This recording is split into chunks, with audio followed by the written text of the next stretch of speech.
Good afternoon to you, and welcome, welcome, welcome. Welcome to the Talk on the Block. If it's on the block, we'll talk about it.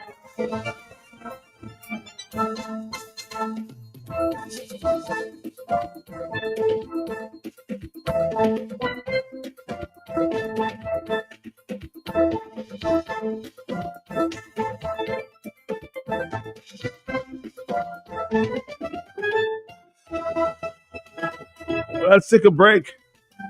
Let's say good afternoon to our folks at ACS, New India Insurance. Dominicans, Dominicans, enjoy your property, protect your property. You homeowner and businessman, protect your property, enjoy your property. Can't wait for the hurricane, can't wait till you flood again, can't wait till you fly out and all your business coming out. Remember, no insurance company will insure your property when a storm is approaching. Get ahead of the hurricane season. Insure with a company who gives you the assurance of payment for your valid claim. Come speak with us today at the New India Assurance Company Limited, upstairs AC Shillingford and Company Limited, 24 King George Street, Roseau. Bring along an up-to-date valuation from a qualified engineer and get insured today. During a hurricane, if there is a lull after the eye of the storm has passed, stay in a safe place, except to make emergency repairs. The wind may return suddenly with even greater strength. Since 90% of hurricane casualties occur from drowning, you must evacuate islands and beaches and other vulnerable locations as early as possible. And those seeking shelter should shut off water, gas, and electricity before leaving their home. A message from Q95 FM Radio. Need one trusted place to stock up for your home, shop, or business? Fine Foods Inc. Distribution has got you covered. From dry goods and frozen foods to your favorite drinks, alcoholic and non-alcoholic, plus all the household must-have. We've got it all under one roof. We're right here in Jimmy Dominica, and yes, we deliver fast. Whether you're running a supermarket, a corner shop, a bar, or just like your pantry full and happy, Fine Foods Inc. brings you the best brands you know and love. Great prices, top-tier service, trusted products. 255-6810 or 316-0164, or drop by our Jimmy location to check out what's in store. Fine Foods Inc. Fine Foods Inc. The biggest distributor for the biggest brand. Dominica, get ready for a weekend of gang, creativity, and culture. The Gems Artisan Market is coming to the Fort Young Hotel from August 1st to the 3rd, and you're invited to experience the best of local art, craft, music, and community, all in one beautiful space. Handcrafted products, painting, locally crafted goods, spoken word, acoustic music, poetry, and more.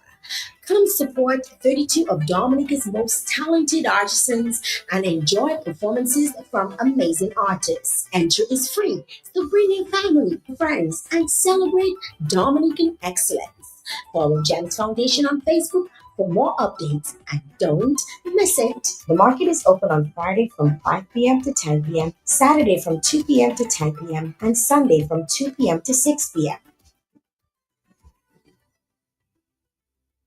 If you know your favorite store, dial it now. 612-1253. That's Mega Deals. You can rely on Mega for some real deals on name brand clothing and electronics. High quality, low price. We are a wholesale and retail store located in Calabishi, right on the main road. Check us out on Facebook, Instagram at Mega Deals Dominica. Like our page. Check out our stuff. Call us. Visit us. Would appreciate that. Come try it on. Love it. Buy it. Mega Deals. Your one and only online and brick and mortar store.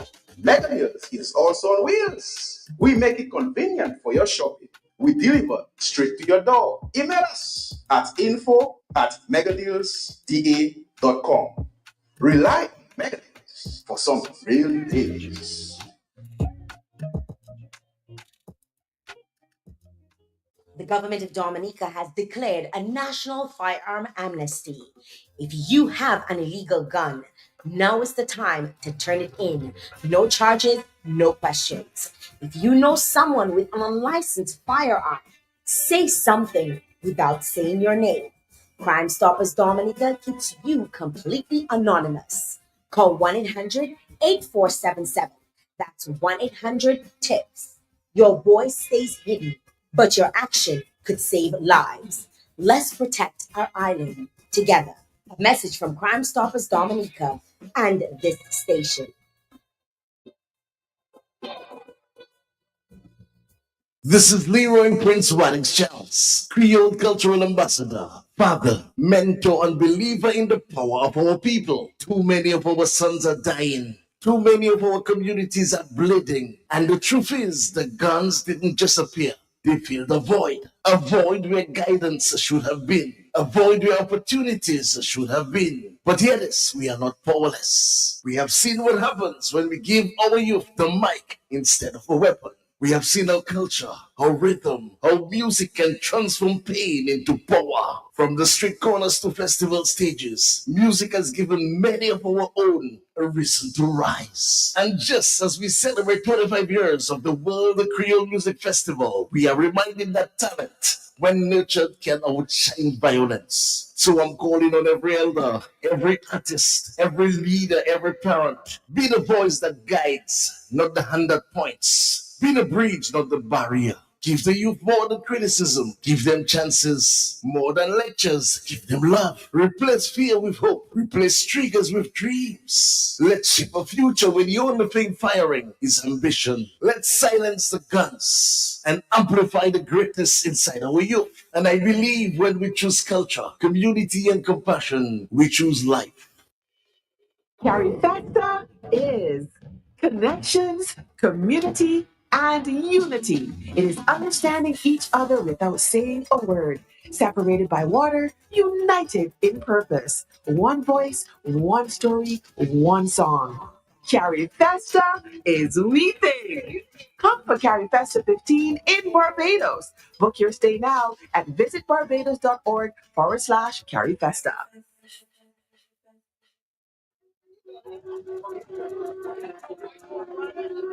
119.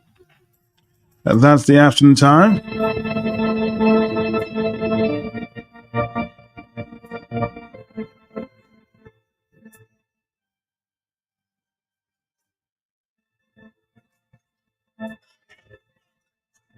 Sometime recently,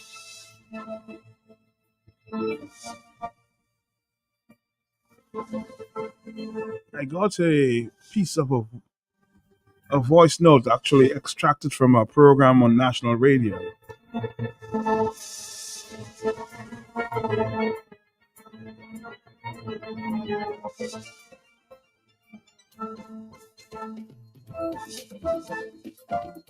That I thought I would share with you. We haven't heard the word or the name Jason Grog in a while, huh? Remember this American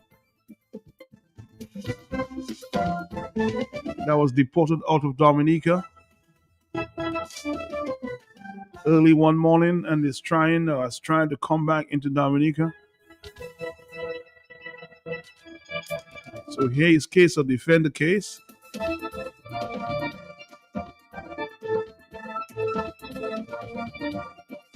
Actually, he tried to get on a plane, but he was told that he was banned permanently from Dominica.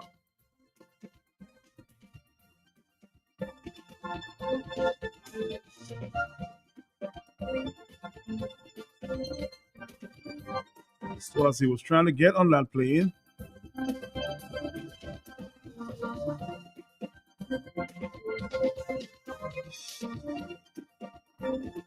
he was escorted out of that terminal.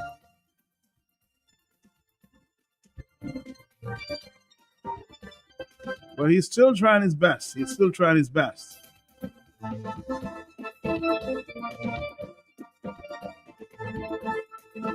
To get back into Dominica. So what he thinks is a fair trial, or should be a fair trial. But it's obvious the powers that be has not allowed it. As to why, I can't tell you why. But I want you to listen to a conversation that took place between Mr. Grog, Sherman Dirampol, the DPP, and the Minister of Security on that day on state radio. Listen well.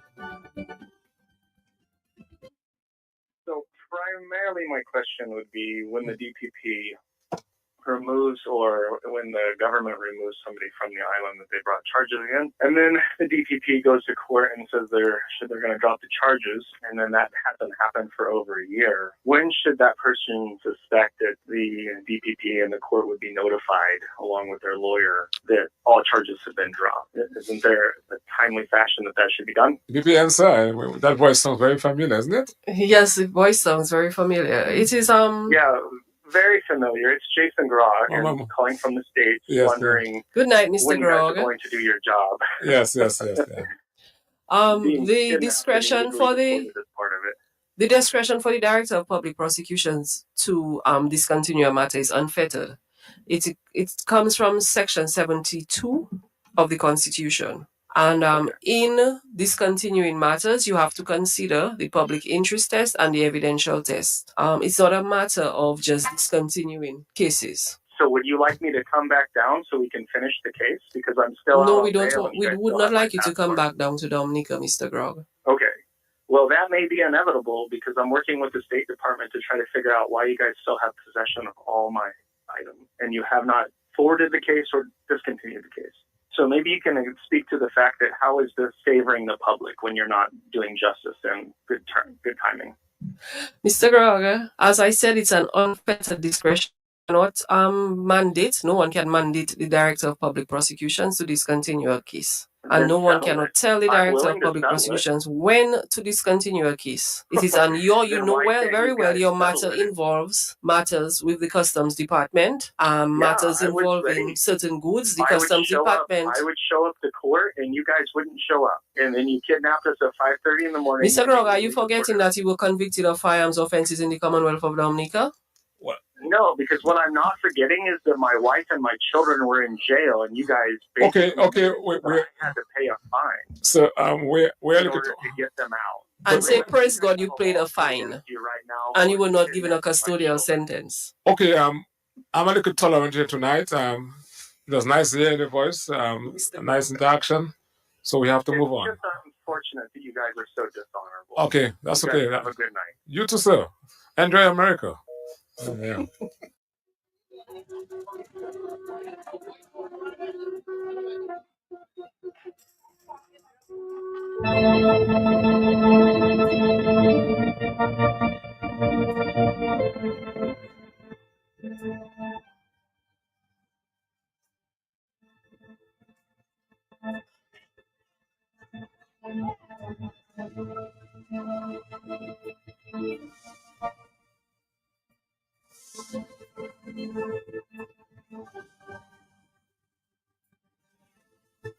Unfettered, huh? The DPP has a lot of powers, boy.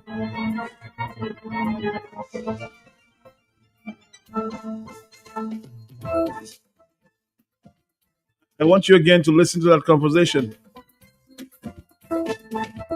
And listen well.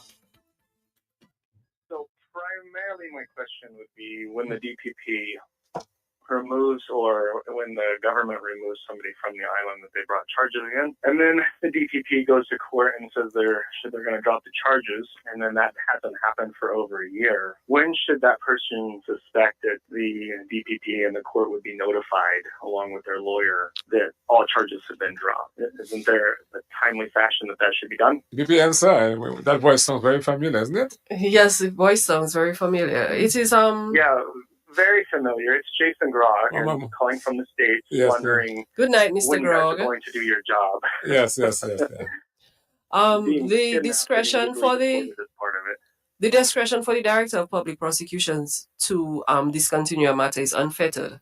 It comes from Section 72 of the Constitution. And in discontinuing matters, you have to consider the public interest test and the evidential test. It's not a matter of just discontinuing cases. So would you like me to come back down so we can finish the case? Because I'm still No, out we on don't. bail, We would not like you to come back down to Dominica, Mr. Grog. Okay. Well, that may be inevitable because I'm working with the State Department to try to figure out why you guys still have possession of all my items, and you have not forwarded the case or discontinued the case. So maybe you can speak to the fact that how is this favoring the public when you're not doing justice and good timing? Mr. Grog, as I said, it's an unfettered discretion. You cannot mandate, no one can mandate the Director of Public Prosecutions to discontinue a case. And no one cannot tell the Director of Public Prosecutions when to discontinue a case. It is on you know very well your matter involves matters with the Customs Department, matters involving certain goods, the Customs Department. I would show up to court and you guys wouldn't show up. And then you kidnapped us at 5:30 in the morning. Mr. Grog, are you forgetting that you were convicted of firearms offenses in the Commonwealth of Dominica? No, because what I'm not forgetting is that my wife and my children were in jail, and you guys basically I had to pay a fine. So we're in looking order to get them out. And say, praise God, you paid a fine, right now, and you were not given a custodial sentence. Okay, I'm a little tolerant here tonight. It was nice to hear your voice, nice interaction. So we have to move on. It's just unfortunate that you guys are so different.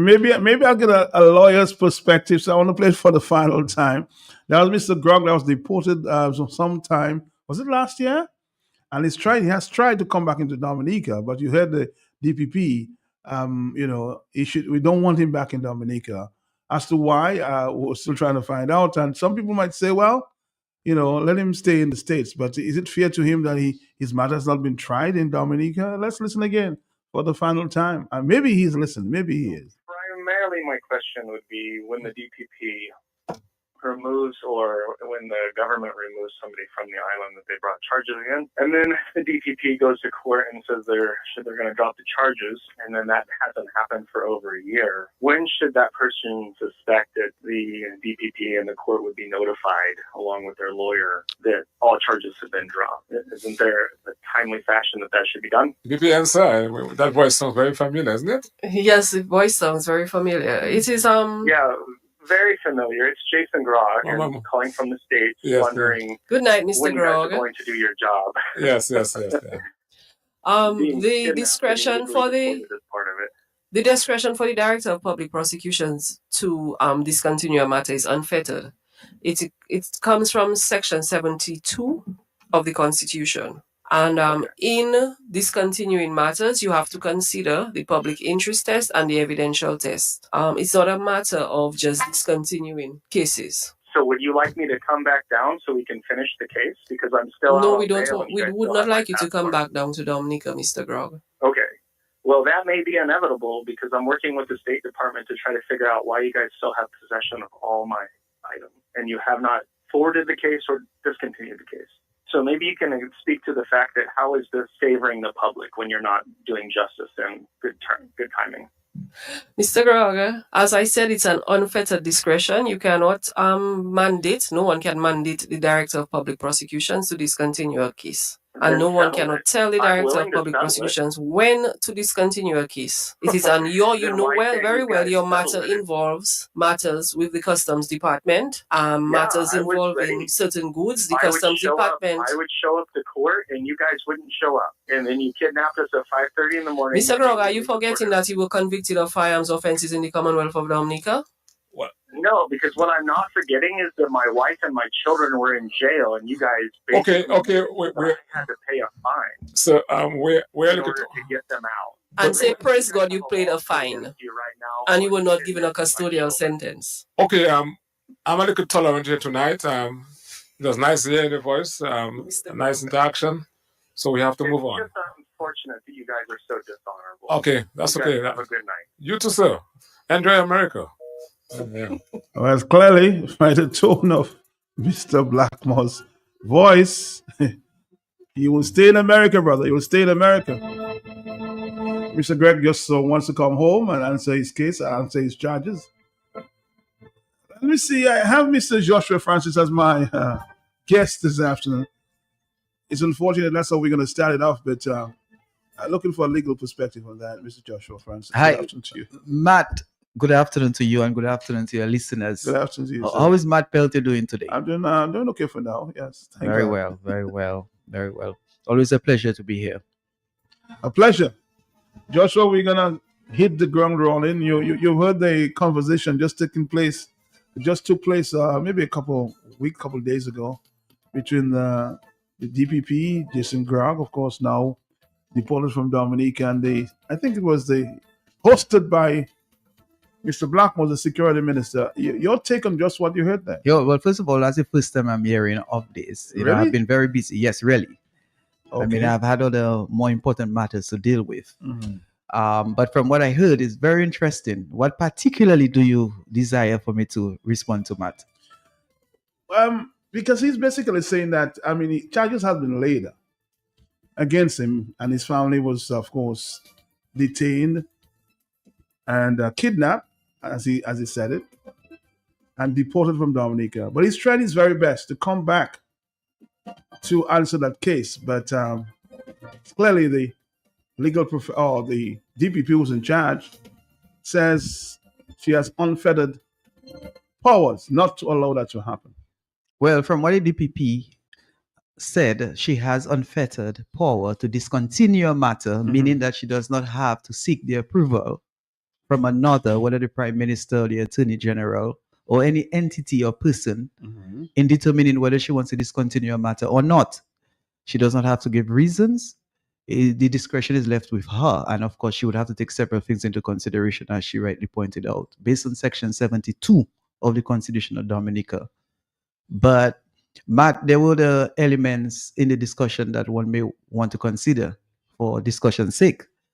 First and foremost, from my understanding, not from the utterances of Mr. Blackmore and the DPP this afternoon, is that there are two limbs to this matter. You have the civil limb and the criminal limb. The civil limb, my understanding is that Mr. Grog and his family sued the government of Dominica for wrongful arrest and malicious prosecution, false imprisonment, and so on and so forth. Again, that is what I was told. I don't know for sure whether those documents are in court, and as we speak, the matter is pending. But if that is the case, that would be the civil aspect of it. And then you have the criminal aspect where Mr. Grog would have been arrested and charged for several offenses. But from what I understood, those offenses were dealt with already. He pleaded guilty. I'm not too sure whether he pleaded not guilty to some of the offenses, and that's what he's talking about. They are still pending criminal matters.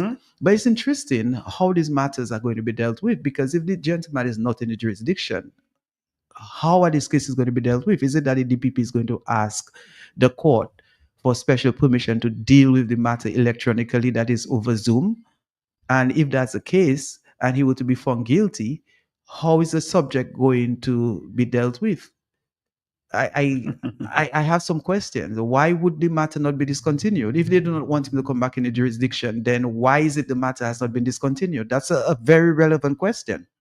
Because, Matt, from your own experience in doing court reporting, you would note that when someone is charged and brought before the court to answer to a criminal charge, he or she must present himself or herself before the court. Physically, that is. Of course, the court has the power to deal with a matter electronically, but criminal proceedings, the subject physically surrenders himself to the court. I'm sure you're aware that criminal proceedings are not dealt with via Zoom. Isn't that so? That's very, and for very good reasons, because if you're brought before the court to answer to a criminal charge and you're found guilty, whether you plead guilty or you're determined to be guilty by a jury, if it's a high court or indictable matter, then the court has to exercise a judgment. And for more serious offenses, a judgment may attract incarceration, imprisonment. And if you are not physically available, then how would the court sentence someone to prison? You can also always sort of relate to that case of Choxy. They were very quick to send him overseas and not deal with the matters before them. So why are we, operating like this? Is this what you call selective justice? Well, yes, we have several cases like that. I have represented a gentleman who was taken from the police cells in Roseau during the course of the night and sent to another jurisdiction. And me, as his attorney, was not informed. You were not aware? I wasn't aware until I returned to the police station to see my clients. And I was told that he was no longer in the police cell, that he was taken away. And then further information indicated that he was taken to Roseau on the ferry and shipped away. So what is your recourse? Well, yes, the gentleman would have had recourse under the Constitution of Dominica and could have filed a motion to seek compensation for what went down, for what we consider to be irregular. And of course, our case would have been that it was unlawful. But the gentleman just felt peace is better than war and decided to walk away from that situation. But we have to ask those questions because it appears there are a growing number of cases where the intervention of the state may have left several legal questions to be answered, like the one before you right now. As I said, why would you have a pending criminal matter if that's the case? And you are not discontinuing it, and at the same time, you're telling the gentleman you're not wanted in Dominica. There's something fishy about this. Of course, the civil part of it, if what I was told is correct, again, I am saying I was informed. I don't know for sure much. I'm very careful when it comes to information being circulated in the public domain. If that is true, then the government may very well prefer that he stays out because in certain respects, he's looking for redemption in the civil part of it. Because from what I understood, and continue to understand, that Mr. Grog's wife and children were incarcerated. And wrongfully. Well, that's his case, wrongfully, and that is for the court to decide. So there is the civil part of it and the criminal part of it. Let's hear a few voices on this. Yes. Matt, good afternoon, Matt. Good afternoon. Matt, you heard it for yourself. The director of public prosecution said that is an unfettered discretion. Nobody tell her what to do, when to do, how to do, why to do it. Accept it. It's constitutional. It's a right within the Constitution. But what bothers me, Matt, very much with this situation is that while the DPP is glad brag and boza is a constitutional right and she works under no direction, she took a man to court for saying that in his calypso that she was nolly prosing willy-nilly. If it is unfettered, nobody question you. How is it not willy-nilly? Right? Now, I still have a problem with the DPP, who is supposed to be independent, who is a part of the judiciary. And we have three arms of power, of power in government: the judiciary, legislative, and the executive. Granted, the executive and the legislation are one legislation, right? Because the same people in the executive are the same one in legislation making the laws and everything. But the judiciary, why does the DPP take delight in being on political platform discussing laws? It is not for her to discuss laws. The laws are made and all she has to do is to go before the court and prosecute what is there. Whether the sentence is enough or not, all she has to do when the judge imposes a sentence is to appeal it. But she has no right, no reason, no basis, no rationale being on platform with a politician discussing laws. Okay? It is not for her. She's out of her scope. And I think it is high time that one of our lawyers in Dominica write to the Judicial and Legal Services Commission in St. Lucia and let them know that our DPP should be removed from office because she is political. She's meddling in political and is on political platform. She cannot dispute it. Recently, She was on a political platform with the commissioner of police and the same minister discussing the arrest of people who were picketing. That is out of her scope. That's not for her. Her job is to prosecute what is before her in accordance with the law, not on political platform. Anytime you are on a platform with any politician, it's a political platform discussing issues of law, courts, and cases. No, the DPP is out of her bounds. She's going out of her way, and somebody in Dominica should take it up with the Regional Judicial Legal Services Commission and let them know that she has brought the office of DPP into disrepute. Good afternoon. But Joshua, I mean, he's in political platform. It's a news conference organized by the Labour Party, a political platform. Well, Matt, I would say because I haven't seen her, like standing on a political platform. I've seen her in news conferences, participating in discussion with the minister and the commissioner. Right. First of all, you ask a question whether these press conferences are political or Labour Party conferences. That's what you ask. Mm-hmm. Well, over the years, Matt, the Labour Party and the government have become almost one. Okay. And that's the perception that a lot of Dominicans have. This government has not separated its political activities from government activities. It's not a government press conference, it's a Labour Party. It's supposed to be a government press conference, but unfortunately, the government officials or the Labour Party officials operating in government have used the government to elevate or attempt to elevate the Labour Party. They use government resources to campaign for the Dominican Labour Party. So both have been married for a long time. So when a government official who's supposed to appear to be independent finds herself or himself on a platform which purportedly is government, I cannot fault this gentleman and the public to think it's a Labour Party exercise. Very good point there. Hello, talk to him on the telephone, yes? Yes? Good afternoon, Matt. Good afternoon to you, yes. Sikiri. Yeah, sure. Matt, it's just done in a little bit of, it's a little distasteful, the way they're jeering at him and stuff like that. I find it a little distasteful. But what I have in mind is, could they have done the same thing to Mr. Chusky to prevent him from coming here to sue them? Because we know the Chusky case. Could they have done the same thing to him? That's a question for the lawyer. Yes. Well, Matt, in terms of deportation and keeping someone out of a jurisdiction, every country has that right. Mm-hmm. Even as we speak, we see what's happening in the United States of America, the king of democracy, as we see it, where Trump has legislated, whether by executive order or not, to take certain immigration decisions. So if the government of Dominica decides that it wants a particular person or it deports a person and it does not want the person to return to Dominica, it's well within the law, the parameters of local law and international law to do so. So how do we expect that person to seek justice? Well, there are international bodies which this gentleman could invoke in determining whether he can return to Dominica, but it's unlikely because of sovereignty. When you look at the United Nations and it rules, sovereignty gives a country the power to decide what it wants in respect to subjects. Nobody can force Krog on Dominica. I am not aware that is possible. Okay, let's see if we can get a few voice notes there. Very interesting discussion there, yeah?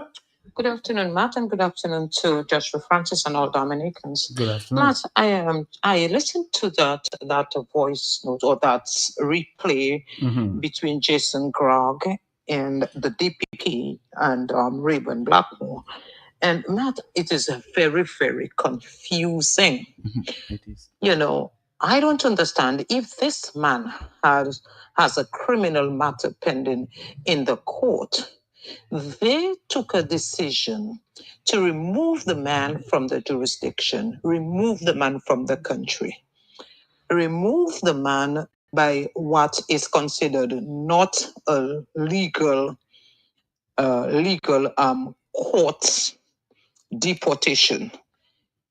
The man was kidnapped at his home, as I heard him said. He was taken to the airport, he and his family. He was placed on the plane and he was removed. He was deported. So if you chose to deport the man, how on earth you keep the matter pending in the court. You chose to deport the man. I don't get it, Matt. I really don't understand, how the system in Dominica works and how, certain individuals within the framework of the law can just take those decisions and remove someone from the country. This sounds like like street justice. This sounds like they were up against something and they removed the man. And it's more like it hinges also on settling scores.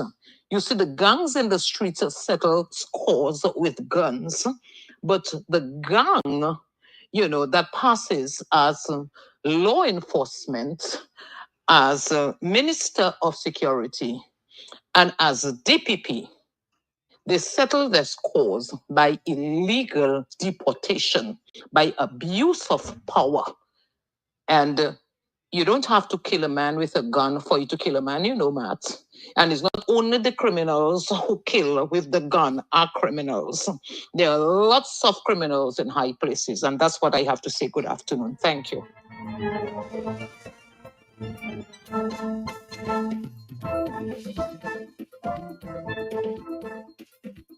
I'm going to speculate, right?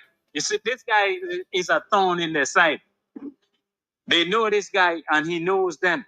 And he knows something that they don't want the public to know. That Jason Grog, Matt, we don't know exactly what it is. But it's for good reason, because you know how the government operates.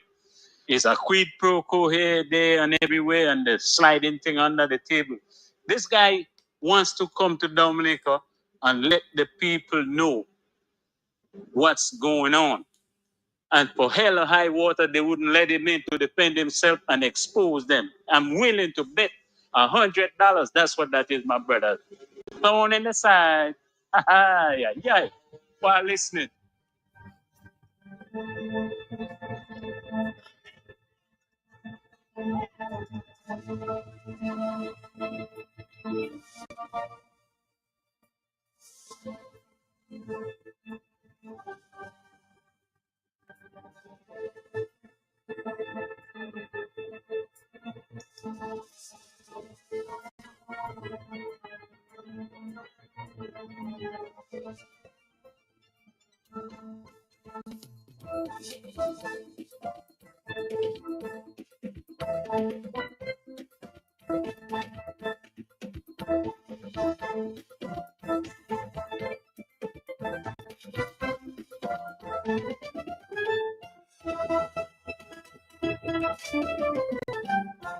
Let's take our final voice note there on this subject and move on. Let's listen to this one. Hey, good afternoon, Matt. Matt, I'm not sure if I'm correct, but what I heard from the information where Mr. Grog was speaking, I heard that the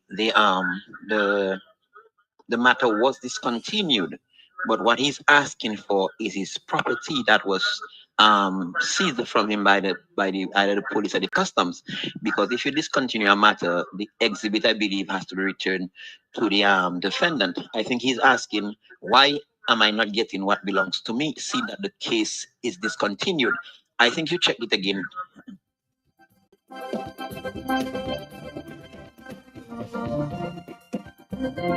A few more voice notes coming in there as we speak, yeah? Matt, good afternoon to Yes, sir. yourself, to Joshua, and to the listeners. Matt, as Marcelin has rightfully said, they chose to deport him. They chose to deport him conveniently, whether the man was guilty of that which he was charged with or not. He's entitled to due process. And if you're going to deport him, it has to be part of due process. You have to put him through some sort of scrutiny before the court, and the court gives an order for him to be deported or something of that matter. I would expect that that would be the situation. For you to deport him because it is convenient for whatever reason, for you and for your government, without giving him due process, I don't think can be seen to be right. if he's charged with a criminal matter as well, he's entitled to due process so that his innocence or his guilt can be proven. His wife and his children, were they charged? Were they guilty of any crime? Were they accused of any crime? Were they charged with any crime? Were they given due process? You see, this is the problem. This government acts as it wishes, willy-nilly, without any respect for the law. Yet they speak as if they have respect for the law, but they do not. And this is the issue. We who speak about this issue are not necessarily speaking in support of the gentleman, but we're speaking in support of his rights to due process. And you as a government leading by example should allow him due process. And the same with Mehul Choksi. These two cases stick out like sore thumbs, and the government is happy to not have these people in our jurisdiction anymore because the whole thing remains quiet and under the carpet. Despicable behavior. And you spoke about that earlier, Joshua, in terms of due process. Well, let's take a phone call. Hello, yes, talk to me. Yeah. Good day, Matt. Yes, sir. Yes, I want Joshua, please, as a lawyer, to let the Dominican public know only a court can deport somebody. Police going at your home at 5 o'clock in the morning and pick you up and bring you airport and put you on a plane. That's kidnapping. And Joshua needs to say it. Joshua, somebody wants your opinion on that. Well, Matt, first of all, let me compliment your callers. The level of discussion and contribution is very high. And let's keep it that way. There were a lot of salient points made by the contributors in the program thus far. And the last caller is on point. There is a process for deportation. I cannot speak specifically to any of the cases except the one which I am intimate with. I have already given an idea as to a matter which I was involved in. But generally, where someone has to be deported, there's supposed to be a due process. The law provides the process, and should the government fail to follow that process, then it would be deemed unlawful or irregular. And when someone is aggrieved by illegality or irregularity in respect to deportation, then the person obviously would move the court. But if the deportee is prevented from taking certain steps, that's a further oppression of the deportee. And someone spoke about respect for the law. It is factual that this government and its officials have found themselves in questionable legal activities. The Chosky one will forever be on the wall, and the people, all of us must be reminded of the government's alleged involvement. And when I say government, I'm referring to agents of the government, police officers, because it's not every time we say government, we're referring to cabinet, we're referring to the executive, agents of the government. So to be more specific, we know very well, based on instructions, based on reports, that certain police agents, certain police officers were involved in the abduction of Chosky and have been involved in other questionable legal activities. And to this date, the government has not, and I keep saying government because they're responsible, has not given a proper explanation. They have not accounted to the people of Dominica. Matter of fact, the officers who allegedly were involved in this Chosky fiasco have been promoted. And this is very interesting because in most democracies, people who are involved or even perceived to have been involved in such activities would have been demoted and in some cases suspended. But in Dominica, this government keeps getting away with fines and penalties. They keep getting away until the people decide that enough is enough. Here's a police officer. I suspect he may have retired recently. He's asking, can you guess, which means Joshua, be asked whether the court can inquire into the decisions of the DPP to nullify a matter? No? Well, as the DPP herself pointed out, she has an unfettered discretion.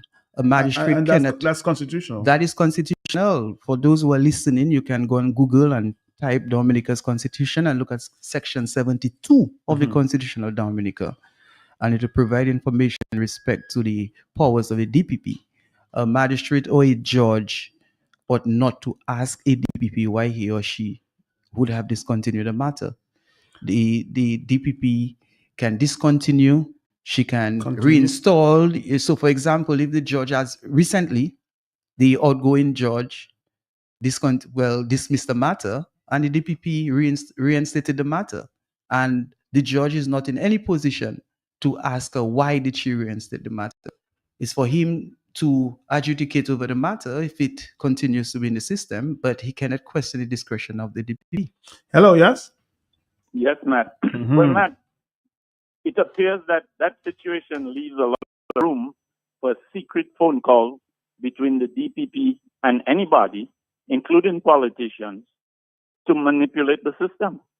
And we just have to take it at face value that the DPP is unquestionable and that, you know, these secret phone calls and their manipulations are in order as the politicians would see it. But we don't know the secret phone call, and there's no way to probably prosecute a DPP. So, and the politicians, who's picking the DPP? Is it the politician? So, you know, there we go. Thank you, gentlemen. And thank you very much. But I saw a recent case, Joshua, St. Kitts, where the DPP was taken to court. But yes, go ahead. Yeah, well, I was just about to add more light to the question. The question which was asked is whether a judge or magistrate can question the DPP's decision. And the answer would have been no, that is not the practice. However, a citizen, someone who has locus, somebody who has standing, can question the DPP's decision. So, for example, the DPP would have taken a decision, and a citizen of Dominica is of the view that the DPP's decision is wrong, it's unreasonable.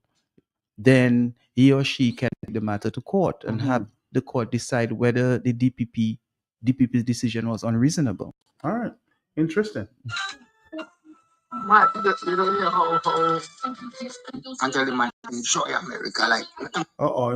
Not for us. 4493095 96 and 97. I think we're going to bring a close to this discussion. Of questions will continue. Maybe I'll try to get Jason Grog. He might give his viewpoint when he has to, and we'll know just what the latest is on that specific case. Huh?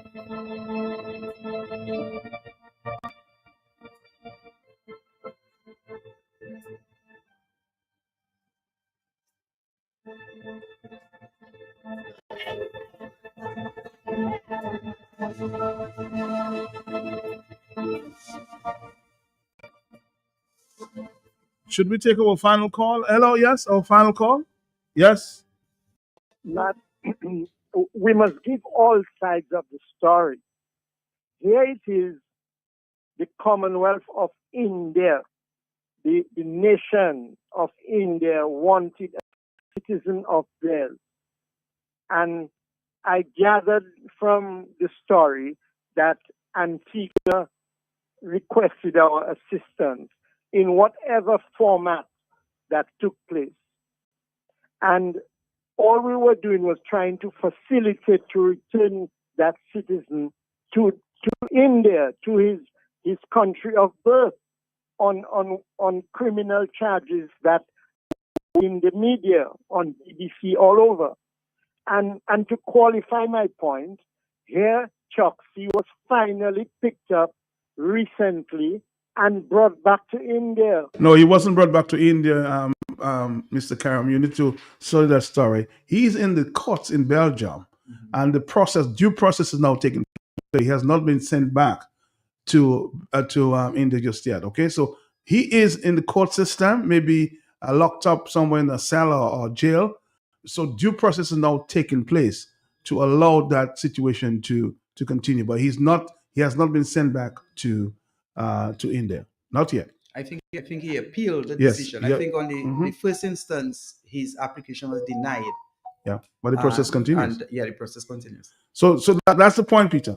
Oh, 44930. But Matt, in respect to that point, and I'm happy Peter brought that up, because by no means and measure, I think that your callers and myself are supporting Chosky or any other person who allegedly If he did would wrong, have he been did wrong. involved in criminal activities. What we are promoting is due process, and what your callers have been pointing towards is that this government has found itself in a number of questionable legal activities. Even a convict has fundamental rights which must be respected. And that is why, Matt, even after someone, as an example, is convicted for murder and sent to Stock Farm prison, the personal right does not end upon a conviction. Everybody, as long as you have breath in your nose, you're entitled to rights. You're entitled to fundamental rights. And the law is supposed to recognize your rights and to exercise due process in determining whether you've been brought before a court for a guilty plea or whatever it is. And that's the point. Yes, very fundamental pointer. Hello, yes?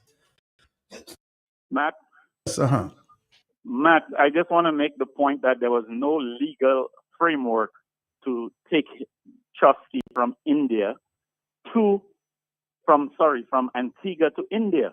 Neither was there one from Dominica to India. So when Peter says we were helping out, we were not helping out in a legal way. Why would we help them out? They had no legal framework. Mr. Lawyer, can you give me the legal word frame for that legal arrangement? I've forgotten. Thank you. I guess he's talking about extradition. The process. Yeah, the extradition process. All right, 449-3095-96 and 97. Dominica, we're here. Yes.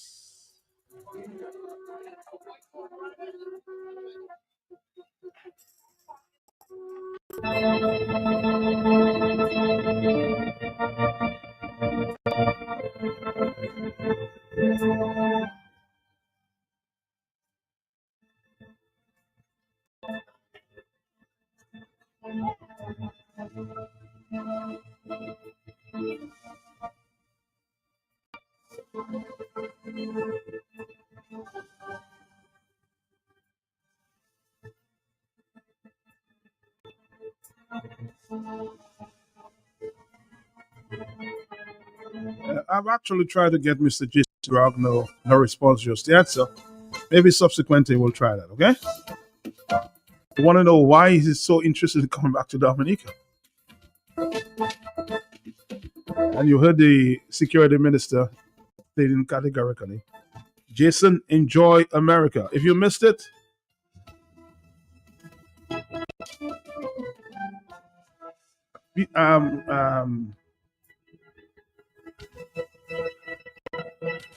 Joshua, just to give the other side, I suspect Mr. Jason Grog have been trying to get me there. Just let me hear his side.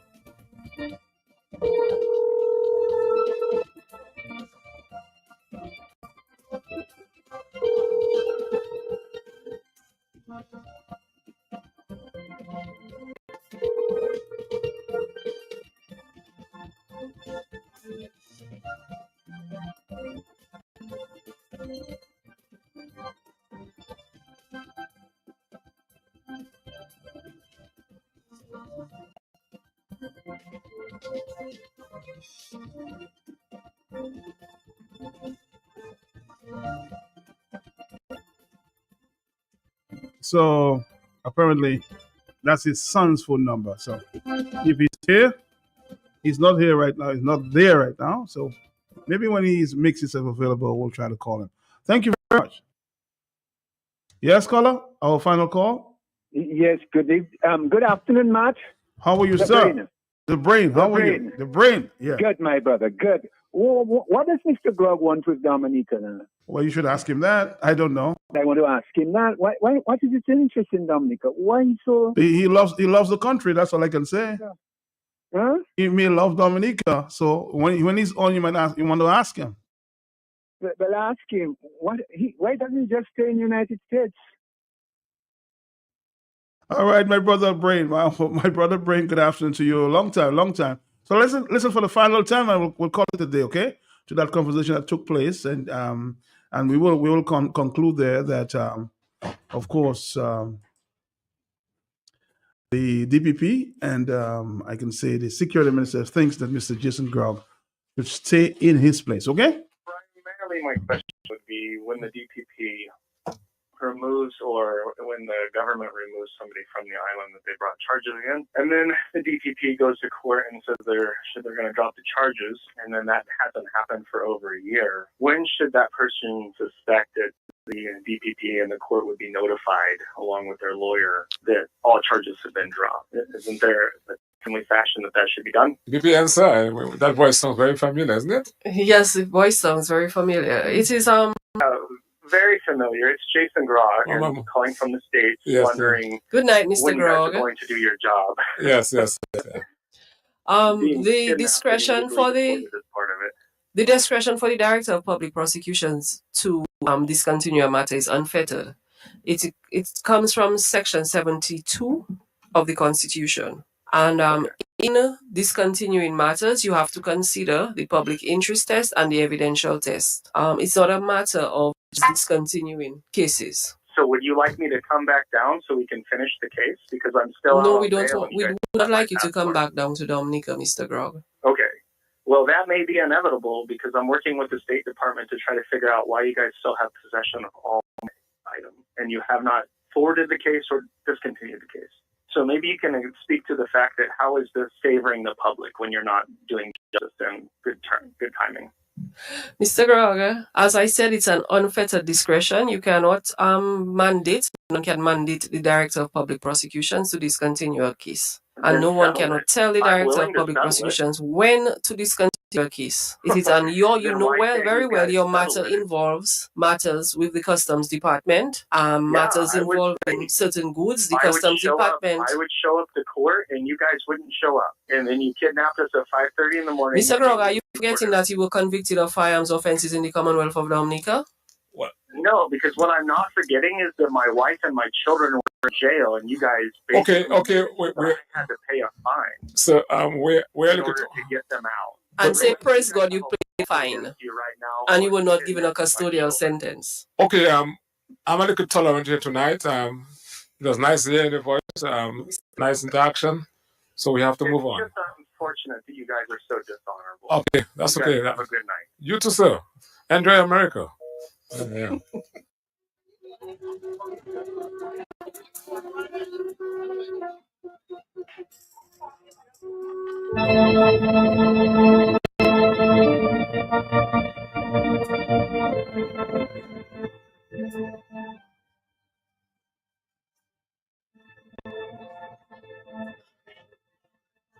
You know me, I don't give up like that. I don't. So just you can have a snack for a minute there while we continue that discussion. I was able to trace Mr. Jason Grog,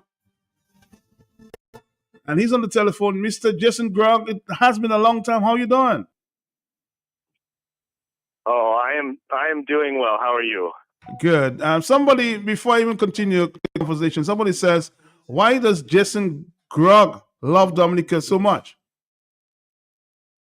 Well, that's where God sends me. So when God sends you someplace and you run into trouble, that doesn't mean you tuck your tail and run away.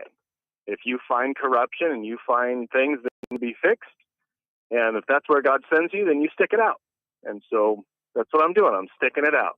All right, Mr. Grog, now that you explain why you love Dominica so much, the case before us is because I suspect you called the program recently on the Nation station, and you spoke to the DPP, and she basically explained as to she said through the security minister said, stay in America, so we don't want you in Dominica. Why do you insist, Grog, even after the people in charge are telling you not to come back to Dominica? What is it that they owe you? Well, they owe me justice, just like they owe every other individual in Dominica or everybody who comes. The Constitution of Dominica is very clear as to who gets justice, and that is everybody who is created by God, and I'm a creature created by God. And I just happen to be a foreign national that didn't do what other foreign nationals would typically do when extorted by the Dominica government. I'm just not going to run away and live a happy, good life somewhere else, which I could. But when, and let me add this, primarily, if they just would have dealt with me like a man, I would have been fine. It's something I could have washed my hands of. But when they decided to arrest my wife and my children and put them in jail for a week and then act like they did nothing wrong, they pissed off the wrong American. You said they pissed off your family? Well, when you mess with a man's wife and their children, and then you act like you've done nothing wrong, that's why we've sued the Dominica government for the illegal detention of my 3 minor children. They put my 16-year-old daughter in jail over in Grand Bay for a week, and yet the DPP doesn't want to talk about that. The National Security Minister wants to pretend like that never happened. Well, it happened, and there consequences will be had. I want to repeat some of the conversation that we had there from the security minister, the DPP, that you had on radio, state radio, just a few days ago. So let's listen and play this conversation again. So primarily my question would be when the DPP removes or when the government removes somebody from the island that they brought charges against, and then the DPP goes to court and says they're going to drop the charges, and then that hasn't happened for over a year. When should that person suspect that the DPP and the court would be notified, along with their lawyer, that all charges have been dropped? Isn't there a timely fashion that should be done? BP answer. That voice sounds very familiar, isn't it? Yes, the voice sounds very familiar. It is Yeah, very familiar. It's Jason Grog, and calling from the States, Yes, wondering Good night, Mr. when you guys Grog. are going to do your job. Yes. The discretion for Is part of it. the discretion for the Director of Public Prosecutions to discontinue a matter is unfettered. It comes from Section 72 of the Constitution. And in discontinuing matters, you have to consider the public interest test and the evidential test. It's not a matter of just discontinuing cases. So would you like me to come back down so we can finish the case? Because I'm still out No, on we don't. bail and you We guys would still not have my like you to come passport. back down to Dominica, Mr. Grog. Okay. Well, that may be inevitable because I'm working with the State Department to try to figure out why you guys still have possession of all my items and you have not put the case or discontinued the case. So maybe you can speak to the fact that it's always disfavoring the public when you're not doing justice and good timing. Mr. Grog, as I said, it's an unfettered discretion. You cannot mandate, no one can mandate the Director of Public Prosecutions to discontinue a case. And no one cannot tell the I'm Director willing of to Public settle it. Prosecutions when to discontinue a case. It is on you Then know why can't very you well guys your settle matter it? involves matters with the Customs Department, matters I would involving certain goods. The I would Customs show up. Department. I would show up to court, and you guys wouldn't show up, and then you kidnapped us at 5:30 in the morning. Mr. Grog, are you forgetting that you were convicted of firearms offenses in the Commonwealth of Dominica? No, what I'm not forgetting is that my wife. Okay, part of the conversation there, Mr. Grog is on the line. You heard that conversation, right, Mr. Grog? She says she has unfettered I heard it. unfettered powers. I remember it quite well. What's your take? Because you said that they have some of your belongings. What is it that they have? It really, Matt. It just really boils down to what is justice? How do we define justice? And how do we find the DPP doing their job the way they should be doing it, or anybody else in law? So you're not convinced that the DPP, although she says she has unfettered powers, is doing her job? Oh, she's definitely not doing her job. Well, I tell you what, she would have done her job if I would have lined her pocket full of money. Well, you can't make that allegation. You can't say that. I have a lawyer right there with me, Mr. Joshua Francis. You wanted to ask some questions? Well, sure. Good afternoon, Mr. Rogan. How are you doing? You there? Hello?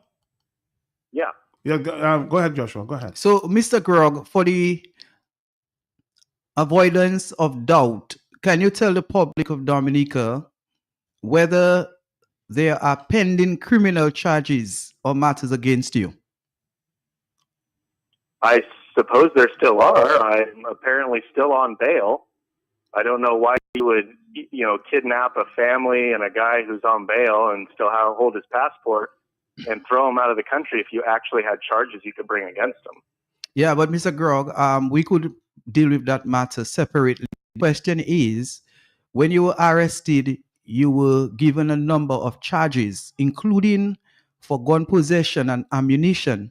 The question is, based on the charges which were given against you, whether you pleaded guilty to all of them or some of them, and some of them are still in the system, and the DPP has not discontinued those matters. Because from the conversation that you had with the DPP and the Honorable Minister of National Security, we are left to believe that there are pending criminal matters against you. So what is it? Are there criminal matters against you pending or not? Well, I would say no, because if there were pending criminal matters against me, when the magistrate court ordered the state to bring documentation to my lawyer to represent proper, they failed to do so. So if they didn't have anything, then they're just playing political theater, which is pretty common in Dominica. So, of course, you plead guilty to some of the matters, isn't that so? And you will find. Yes, I had to plead guilty. If I didn't plead guilty, then myself, my wife, and my children would have been held in jail indefinitely. And you pleaded guilty to all the charges which were given against you, correct? And charged the fine. Yeah.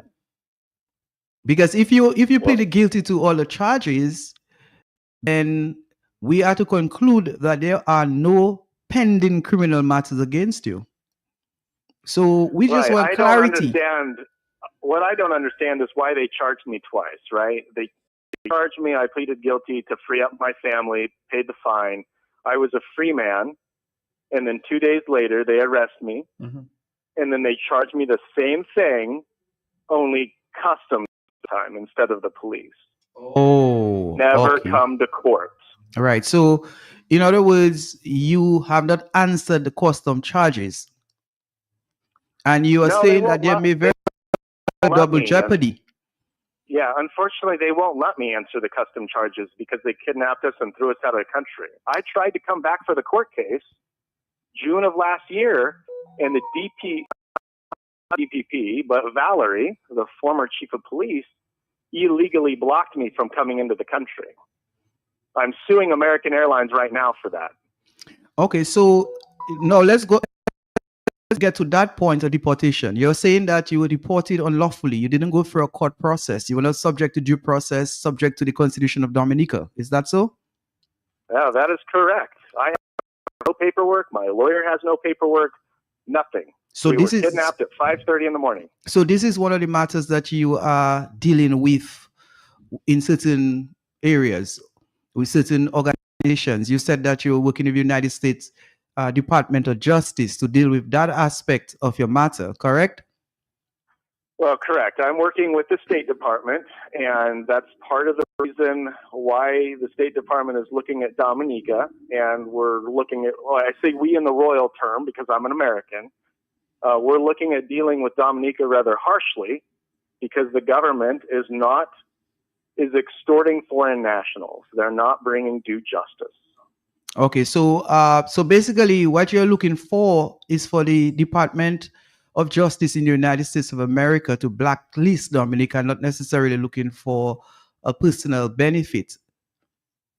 No, not blacklist Dominica, but just hold their leaders accountable. Since it doesn't seem like Dominican citizens have the ability to, or else they get the blunt end of the stick of the Dominica government, as we found out recently when they tried to do a little protest.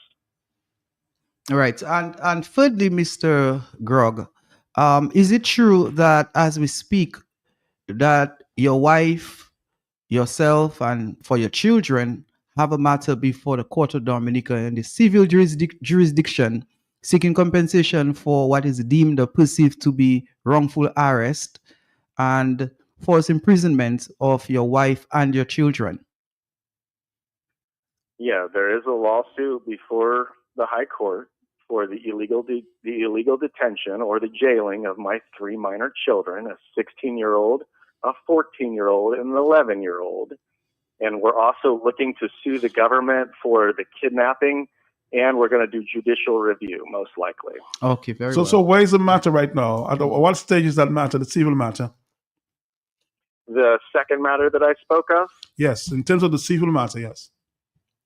Yeah, all that stuff is being worked out with my lawyers in the CARICOM. It's just a matter of time and funding.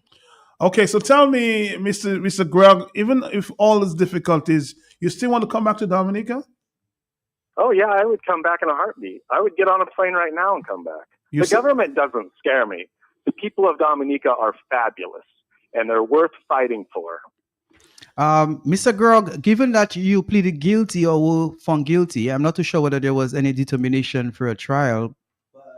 The fact that you pleaded guilty for criminal matters, more so possession of firearms and ammunition, do you think that you owe Dominica an apology? Given that you love the country, you want to come back, are you remorseful for the fact that you were found guilty for those matters? No, I wasn't found guilty in those matters. I pleaded guilty, Guilty because it is family. right. You know very well. Well, you. So let me yes. correct you, because there seems to be a narrative painted by the government, which always happens, government propaganda and the news. So if I could have pleaded not guilty to those, I definitely would have. But I was told point blank, if I want my family to get out of jail, I must plead guilty.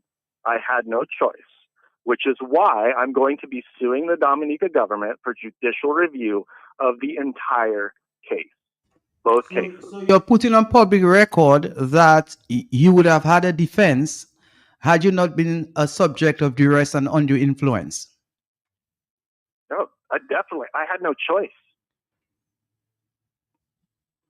You had no choice, Mr. Grog. And you are not taking this opportunity to say that possession of firearm, unlicensed firearm, and ammunition. Hold on. Go ahead. And you're not taking this opportunity, sir, to say to the people of Dominica that you are repentant for being in possession of unlicensed firearm and ammunition. Because you have an opportunity now. Do you really think that was the issue? No, that was not the issue. It was the fact that I uncovered corruption at Feed My Sheep that was linked to the Dominica government. Have you ever heard of the program called U.S.Aid? Yes, sir. I'm aware of the program. How much money was coming through Feed My Sheep, through U.S.Aid, and to the Dominica government officials? There's corruption there too. So if that is the case, and given your grievance with the government of Dominica, have you taken any steps to expose the officials who corruptly receive monies through their government capacities via USAID? Yes, I have taken steps. And when I have a full package of material, I will drop it like a rock. All right, I suspect we have to wrap it up here. Joshua, we have a lot more things to talk about. Any final comments before you go, Mr. Grog? No, I just want to say I appreciate your call and appreciate the ability to speak to the Dominica people directly without propaganda. All right, thank you. God bless. May God bless you too, Jason. Good afternoon to you. Good afternoon to you. Very interesting conversation, yeah? It seems like we're in a court there, cross-examination taking place by Joshua Francis.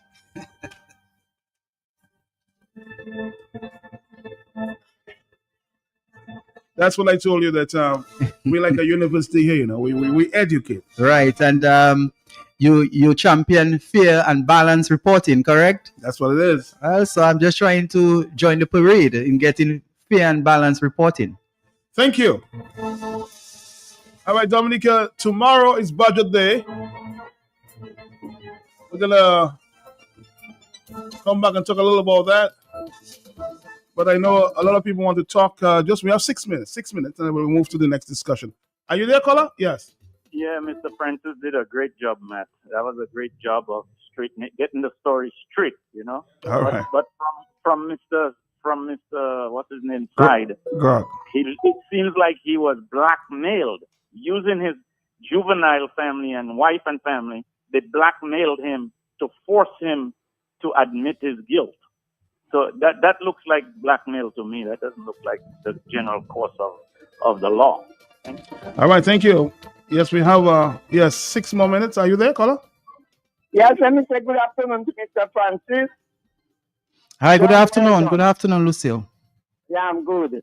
But no matter what we do, Unless we don't take out what is hanging in Dominica there, no law will be better. Remember, no law, no constitution. Thank you.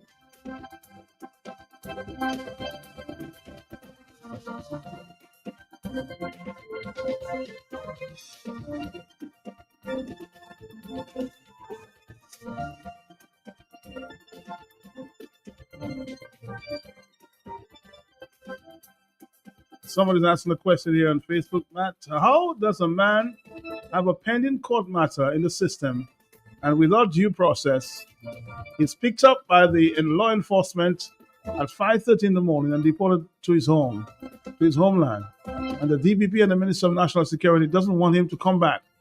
Tell me, how does that make sense when the matter is still in the court?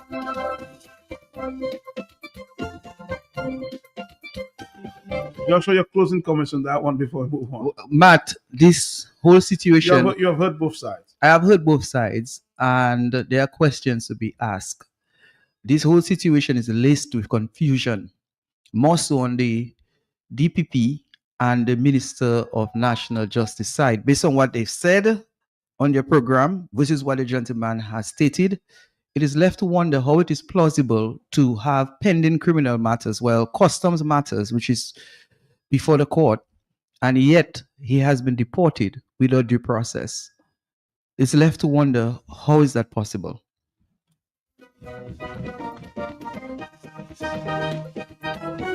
I said 2:30, we're wrapping up. It's 2:26. Hello, yes? Yes, Matt. But Yeah. I'm happy to meet to get the line. All I right. want to congratulate Mr. Francis for interrogating Mr. Grog, right? I did.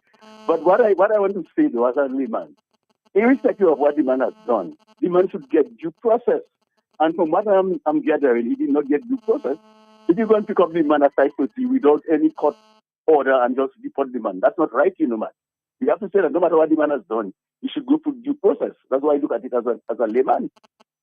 Well, as Joshua indicated earlier, I mean, it has happened to him, to one of his clients. Hello, talk to me, yes? Matt, it's Yes, a good thing the man bring up the concern about the USID. So don't blame Trump for investigating those corruption moves in America. Don't blame Trump, Matt. Thank you. Okay, Republican. Hello, talk to me, yes? Are you there, caller? Caller, are you there? We have 3 more minutes on this subject. Are you there? Oh, sorry about that. You have to call back. We have what? 2 more minutes on this subject and we move on. We have a very packed afternoon, okay?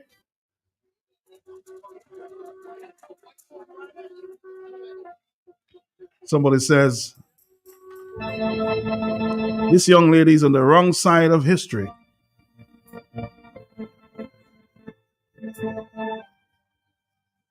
Guilty under duress? Is that what it is? Q95 is the only station where fair and balanced journalism comes to life. Thank you. We try our best.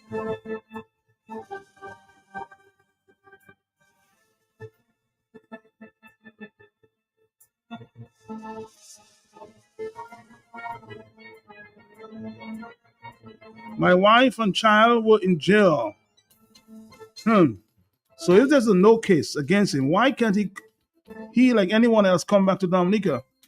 Public interest and evidence? Is there something they don't want the public to know? I'm so confused. The U.S. State Department involved?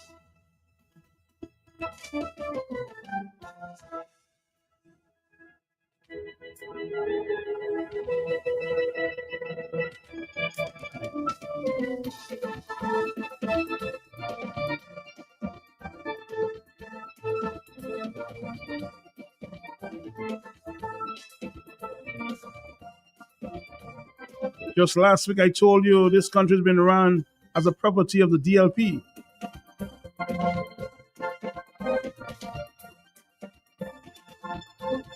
We have 1 more minute. Let's see who's on the phone at this time. 1 more minute. Hello, talk to me. Yes. Matt, it's only me. Matt, You're back or call. Yes, hello. the case of the police prosecuting Mr. Grog, and then the case of the customs prosecuting Mr. Grog, that has happened before in St. Lucia. where if the firearm had not been come into the country legally, that it is customs duty to prosecute. Mr. Francis can correct me if I'm wrong, but it is the customs that has to bring the case, not so much the police. Thank you.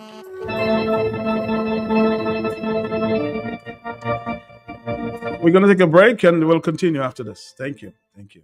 Government of Dominica has declared a national firearm amnesty. If you have an illegal gun, now is the time to turn it in. No charges, no questions. If you know someone with an unlicensed firearm, say something without saying your name. Crime Stoppers Dominica keeps you completely anonymous. Call 1-800-8477. That's 1-800-TIPS. Your voice stays hidden, but your action could save lives. Let's protect our island together. A message from Crime Stoppers Dominica and this station.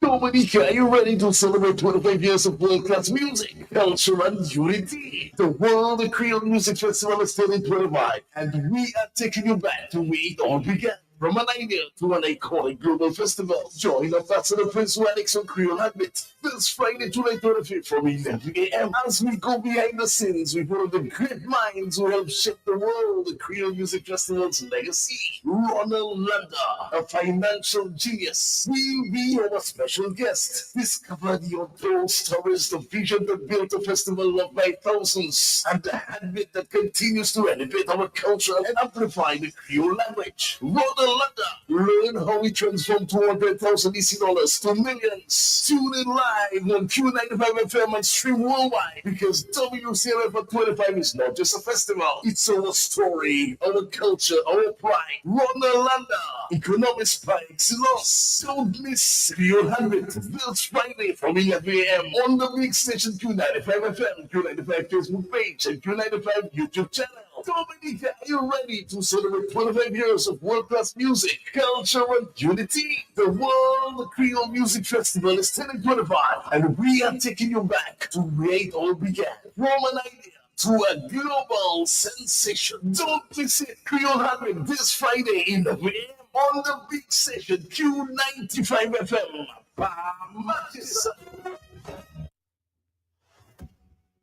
Super 6 just keeps on getting bigger and better. The jackpot is now over $800,000. It's real, and it could be yours. Purchase your tickets today and make those big dreams come true. Super 6, bigger jackpots, more chances to win. Winning numbers for Dominica National Lottery midday draw of Thursday, the 24th of July, 2025. Daily 3 midday draw winning numbers are 1, 4, and 7. The multi-X ball selected is 2X. There were 29 winners. Big 4 midday draw winning numbers are 4, 1, 1, and 5. The multi-X ball selected is 2X. Payout is $450. One-off midday draw winning numbers are 3, 9, and 0. There were 3 winners. Play 4 draw winning numbers are 3, 5, 16, and 21. There were 74 winners. Pick 2 multi-X midday draw winning numbers are 9 and 7. The multi-X ball selected is 2X. There were 2 winners. The next midday draw is on Friday, the 25th of July, 2025.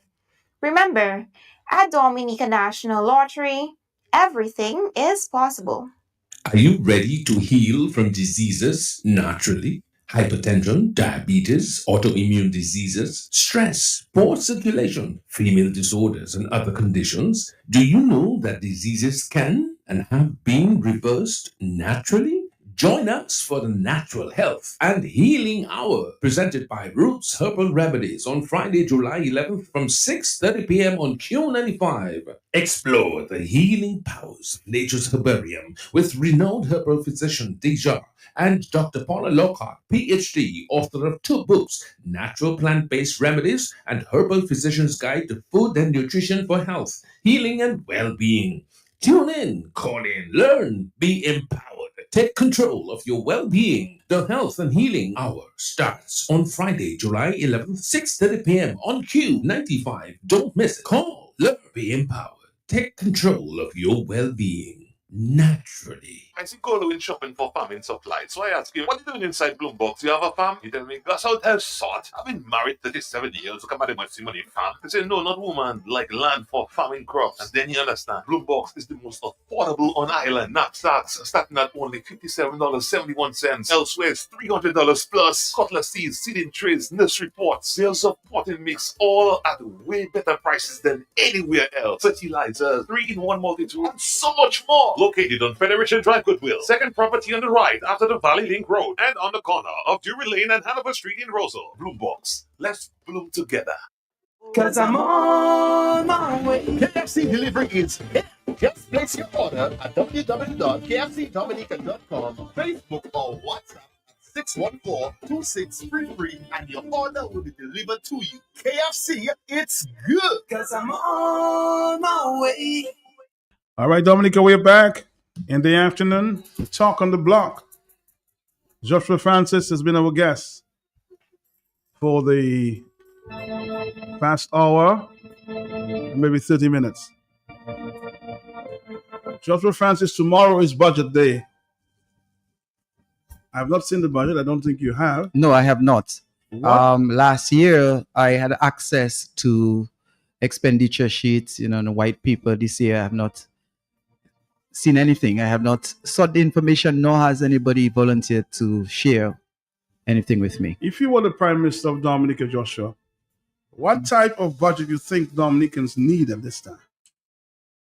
A stimulating budget, an inspiring budget, a job creation budget, an industry creation budget, an environment budget, a sustainable budget, a resilient budget. Are you saying that these have been lacking in the past couple of budgets? Well, the government has spoken the words, but we have not felt the effects. Government says the right thing. Tomorrow you will hear colorful languages. You will hear repetitions that this is a small developing country. It's very difficult to develop. Dominica has been subject to natural disasters. We will be told, never forget Tropical Storm Erica. Maybe there'll be a repetition as to how Dominica economy was affected by Tropical Storm Erica, by Hurricane Maria, by COVID. We'll hear about external shocks. We'll hear about a very rough international economic terrain. And then the government will present information. They'll talk about the cable car system, the continued construction of the international airport.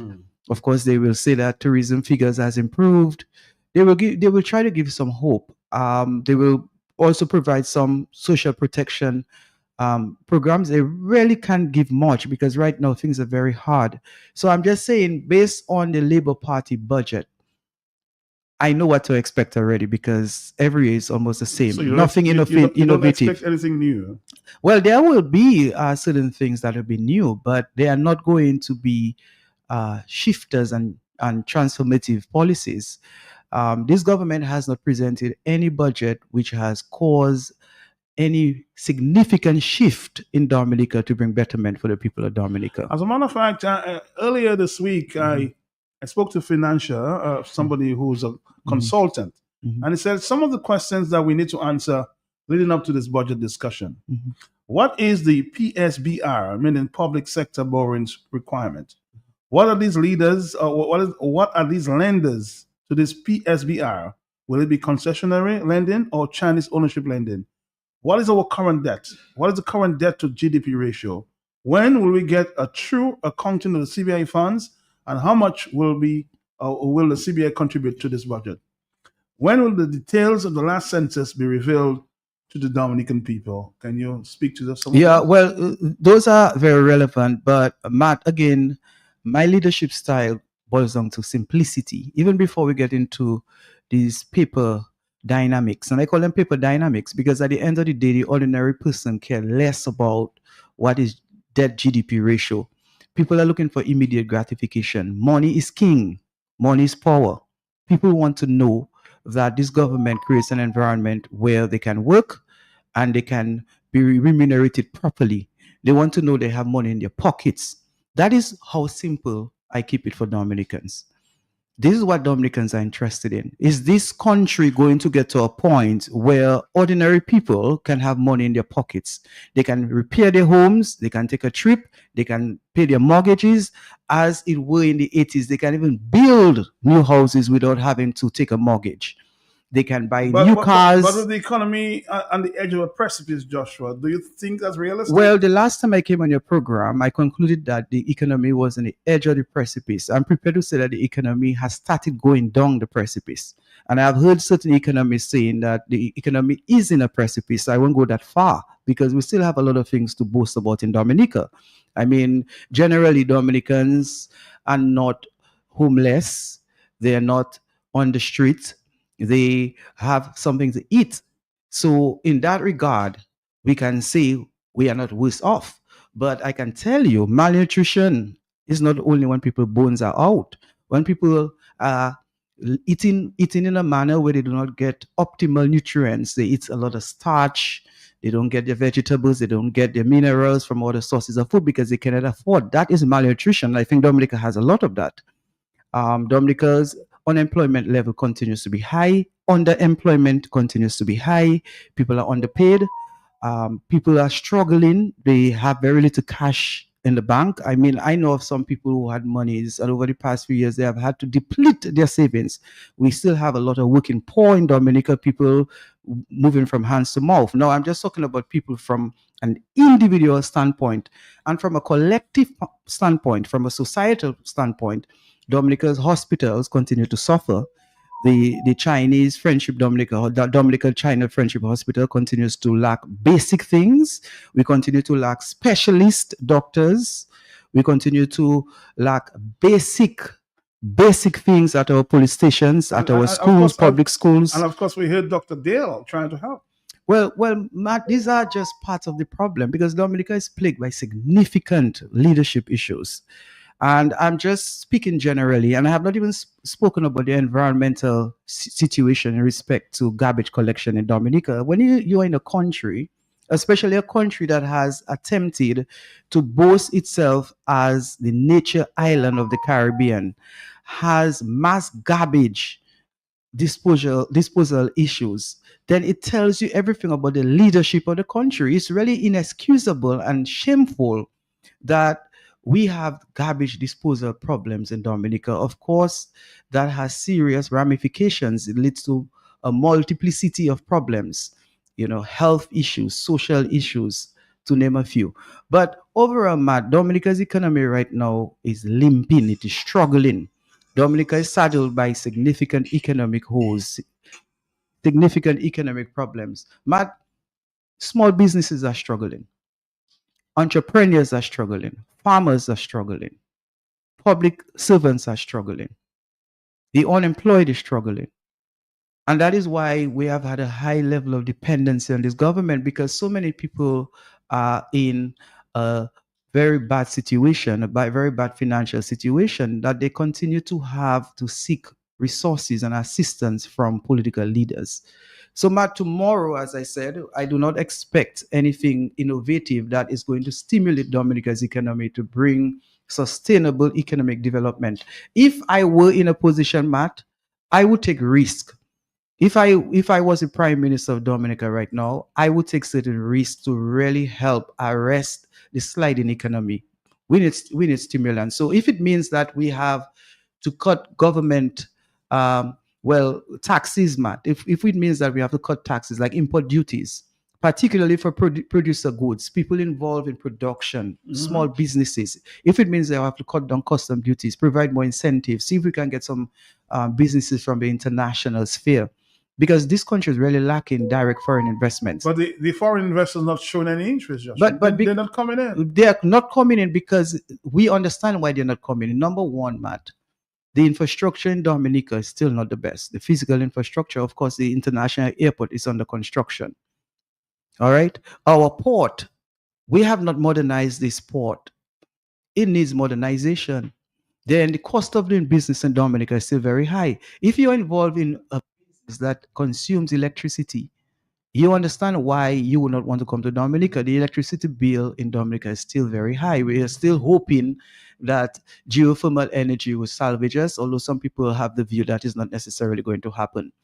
The ease of doing business in Dominica, the bureaucracies, all those things are affecting foreign investors to come in here. And furthermore, the government has not provided the incentives for these businesses to come in. Because if I'm a foreign investor and I look into the Caribbean, I look into St. Lucia, St. Kitts, Dominica, St. Vincent, Dominica may very well be the last country I would consider for many reasons. An investor is in the business to make profits, and he will enter an environment or a jurisdiction where he can make such profits. He has to take into consideration the human resource base. Who are the people who's going to work for him? If he requires skilled people, where are the skilled people in Dominica, Matt? As we know, we have a brain drain issue. Most people, upon attainment of their education, they find jobs elsewhere because for them, it is not economically and financially viable to stay in this economy. So they're out. So the investor has to take into consideration the human resource base. He has to take into consideration the physical infrastructure, because until this international airport is completed, you're telling an investor he has to go through St. Lucia or Antigua to get here. Now, that may not be very costly on the investor. Then you look at the bureaucracies. How quick can his business happen? What is he going to invest in? Is it tourism? Have you seen an increase in stayover visitors? What are the visitors coming here to do? Are the restaurants open at night, Matt, throughout the week, even in the capital? You cannot find a place other than one or two open to take your family to have a dinner. So where is it going? Then you have government to deal with.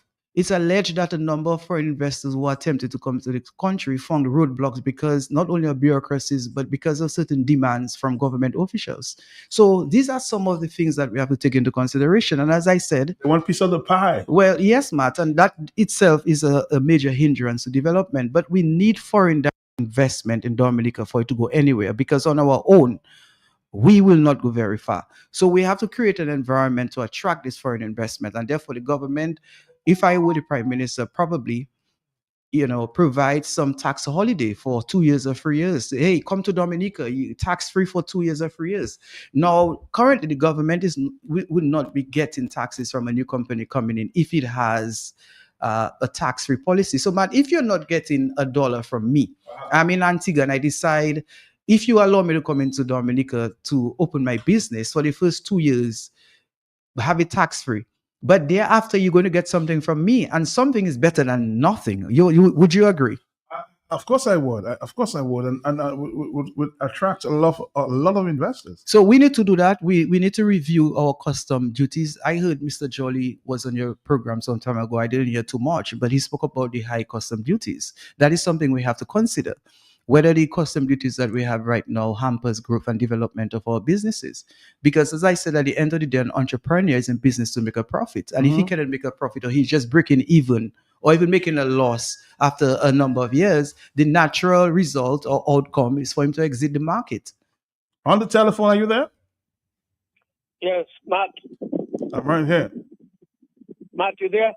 I'm right here. Go ahead, caller. Go ahead. All right. I have listening to the program and I seem to be hearing about foreign investors to come into Dominica. Yes. And I am wondering whether the people buying our passport, well, under the CBI program, whether we're not supposed to put down some form of investment in the country with the passport money. But I see some investments taking place as it relates to hotel. What else are these passport sellers, if you will, doing in the country? Joshua? Well, these hotels, he asked a very relevant question, because as we know, this CBI revamped under the Dominican Labour Party supposed to have two options, and then we heard about a third option by the Prime Minister of Dominica. To this date, it has not been gazetted. We're not too sure about the third option.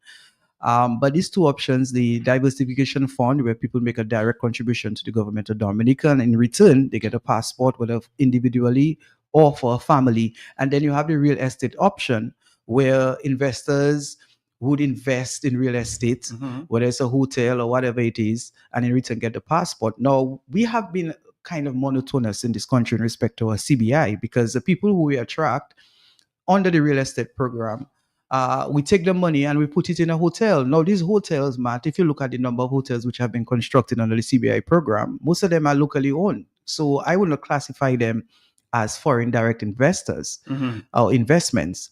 Foreign direct investments is when investors who are operating on the global financial or economic stage look into Dominica and they like what they see and they decide they're going to bring their business there. Of course, it's for the government to facilitate them. We don't get much of that. If you look at the foreign direct investment revenue versus that of our neighbors, we are way, way last. It's not just being last, Matt. It's like we're in a pit and they're on a mountain. So that is something this government really has to address. Find a way to attract people to come in there to invest. Even our own people, Matt. There are a lot of Dominicans who have done very well for themselves in the diaspora. Mr. Jolly himself is an example. Of course, Jolly's pharmacy, a traditional pharmacy that has been around for some time. If he found Dominica to have been better economically, he would have brought more business there because he has businesses throughout the US. And he said that, you missed that. He said that he would have, if the climate was different. Even we heard Dr. Dill, of course, trying his best to do business in Dominica, and it's tough. And it's appalling what Dr. Dangleben has to go through. It's really, really appalling. This gentleman, of course, bringing his human resource skill, he's bringing a rare skill. He's dealing emergency and trauma medicine. Isn't that true? Yep. Now, one would have thought that any right-thinking leadership in a country would tap on such a resource. So that's number one. Number two, he's trying to elevate healthcare service in Dominica. And from what I understand, he has said, and from you, he has been trying to bring in supplies, some of which he is prepared to donate to a hospital, which is a 40-foot lacking. container.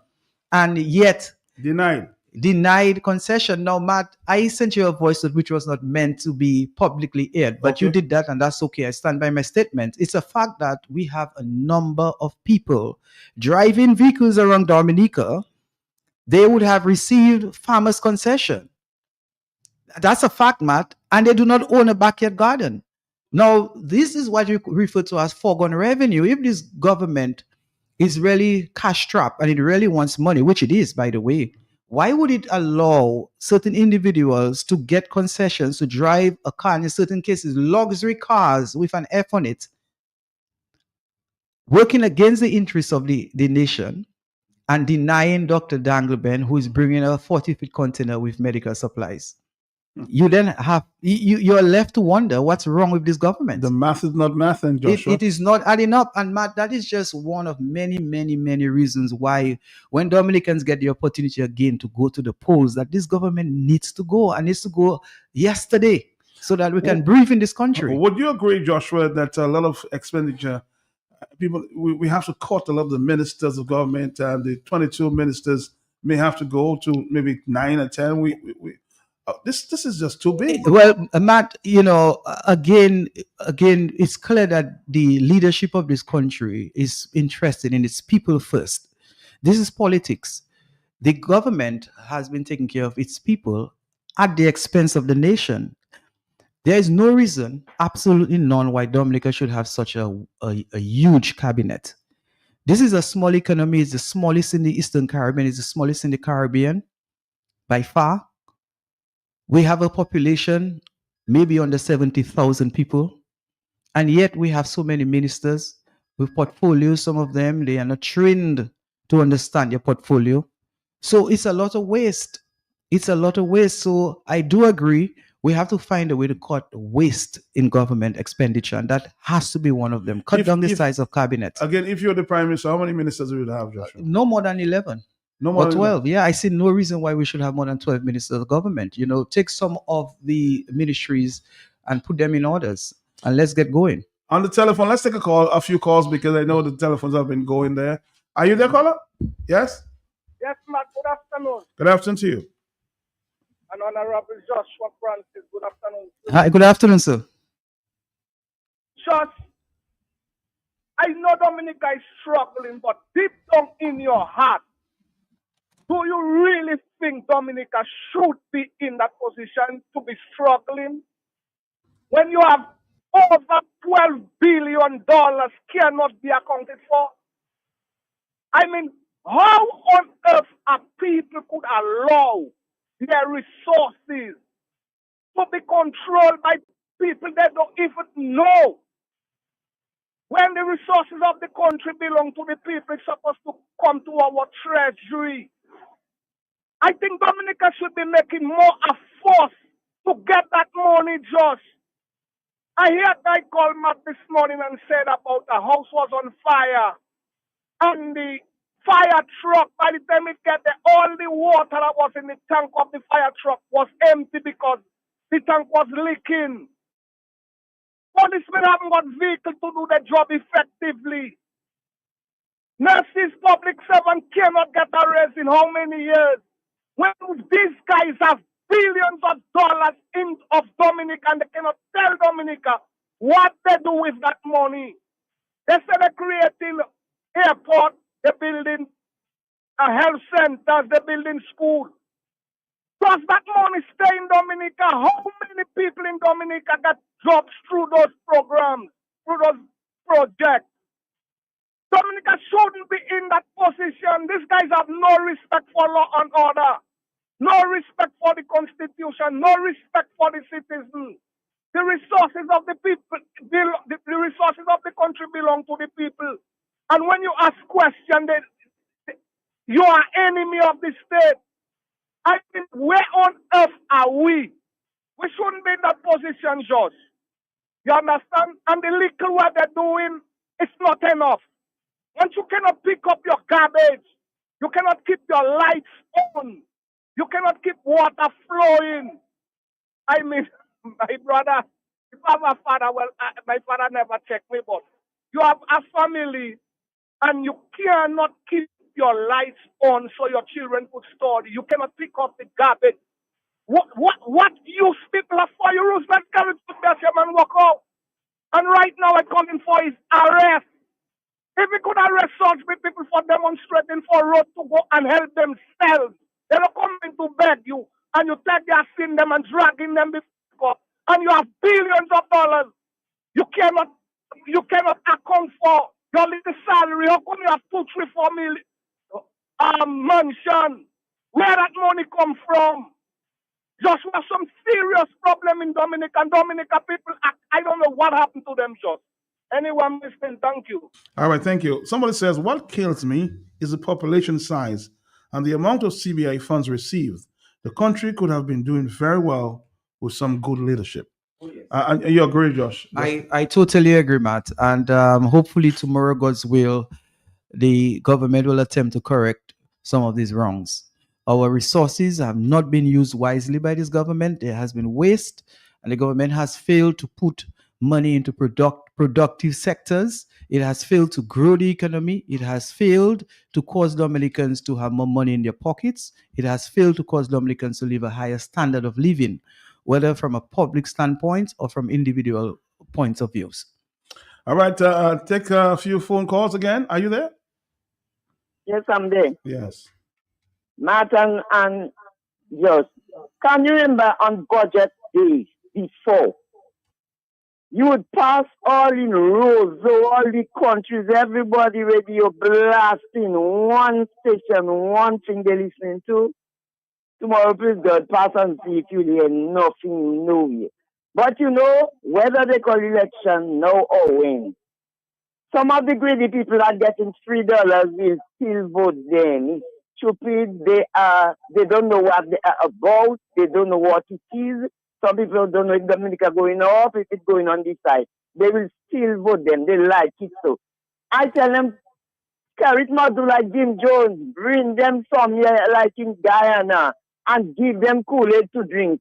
Still tell them it will kill them and they will still drink it because it's carried that give it to them. Thank you. Again, I don't want to refer to the people as stupid. I think they may be misguided. That's all I'll say. Well, I mean, that's stupid.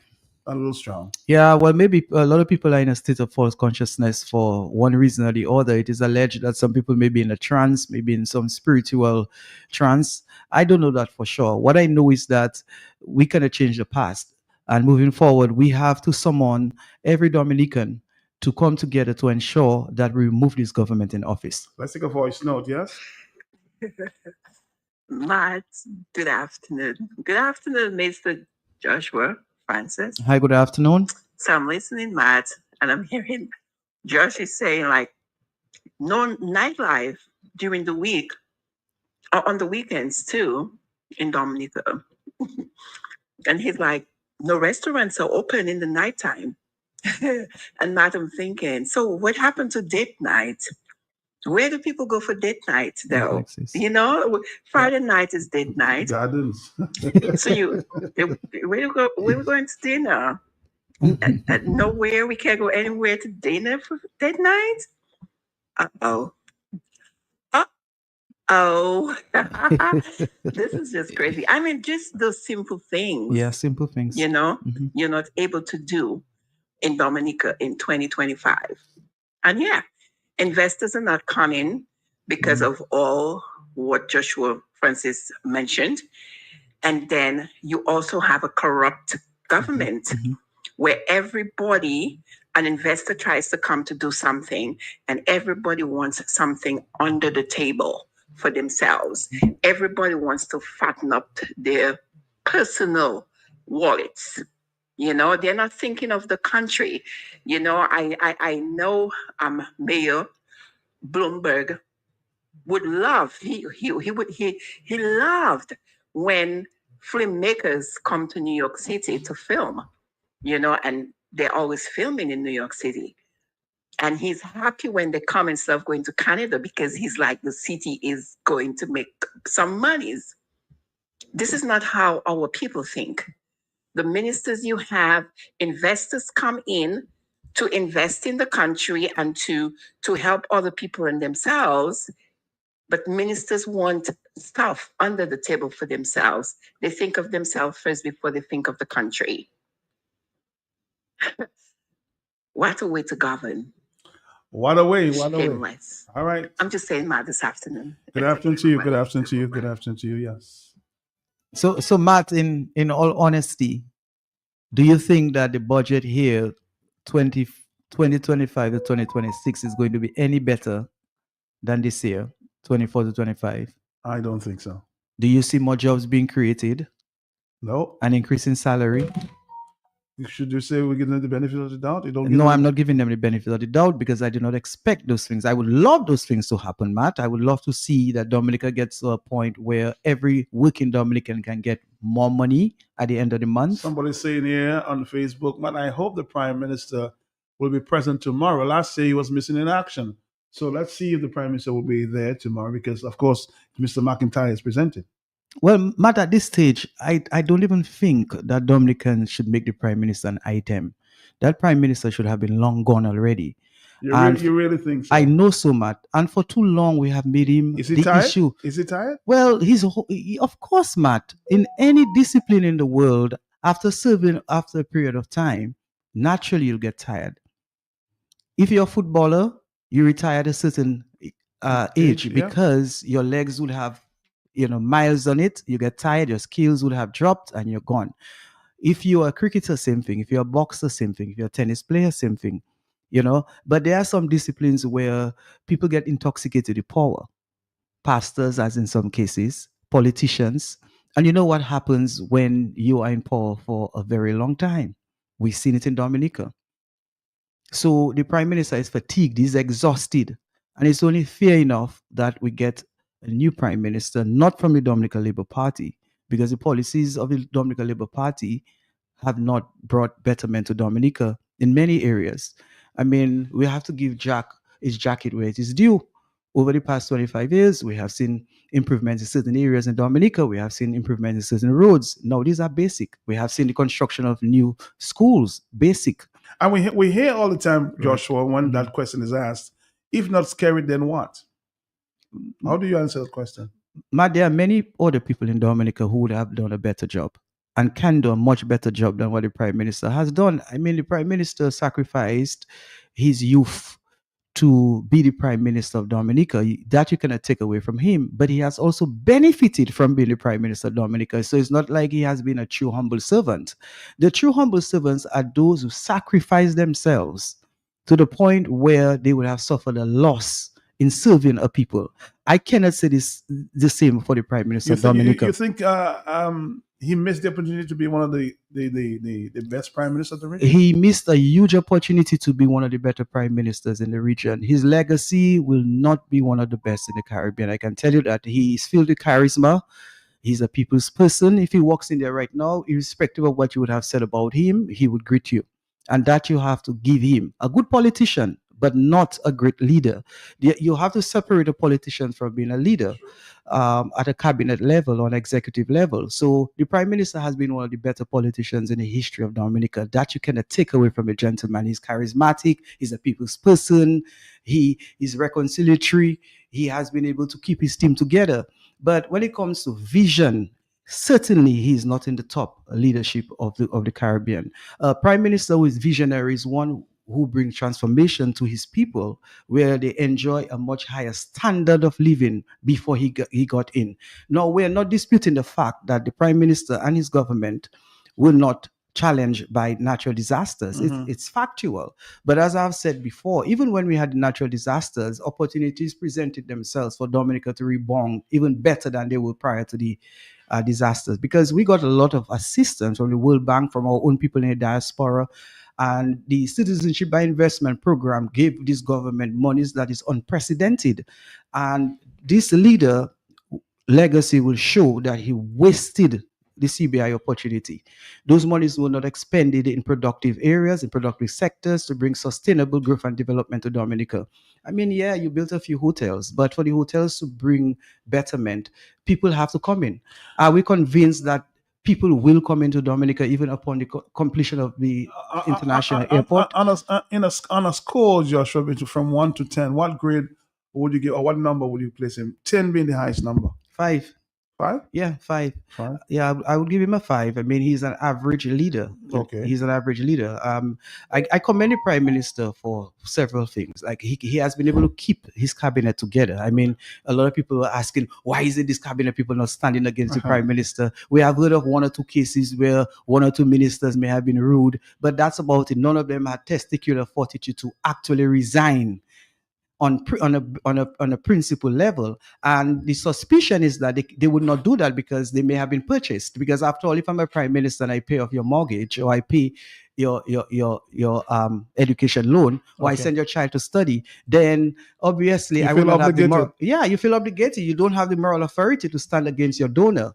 But so you have to give him those pluses. But as I said, when it comes to vision for Dominica, he has failed, and he has failed miserably. Are you there, caller? Yes. Yes, I am, Matt. Mm-hmm. Good afternoon to you, madam. Good afternoon to you. Good afternoon. Frank, Yes. how are you doing? I'm well, thanks. Well, I don't see you coming to service in Cochrane again.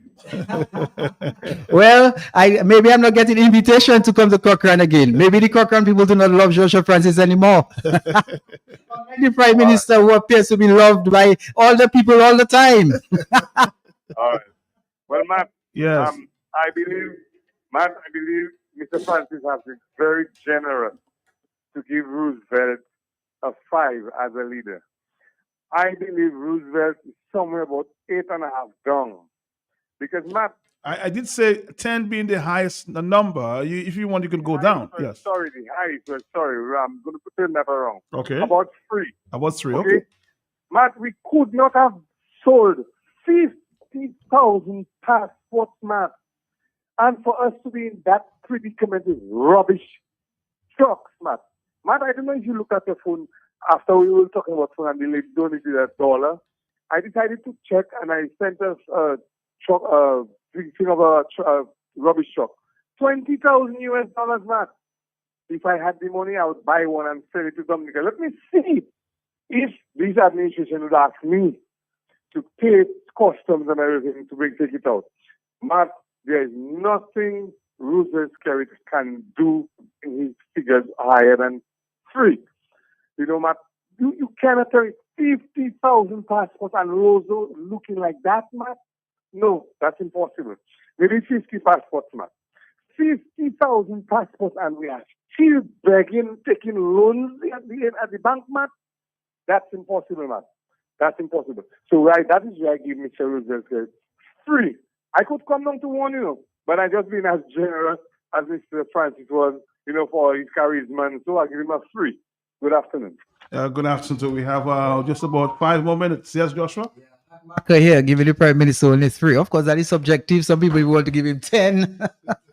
Some people may want to give him, the guys on the other side, we will want to give him 11 over 10, Matt. Yes. 12 over 10, 20 over 10.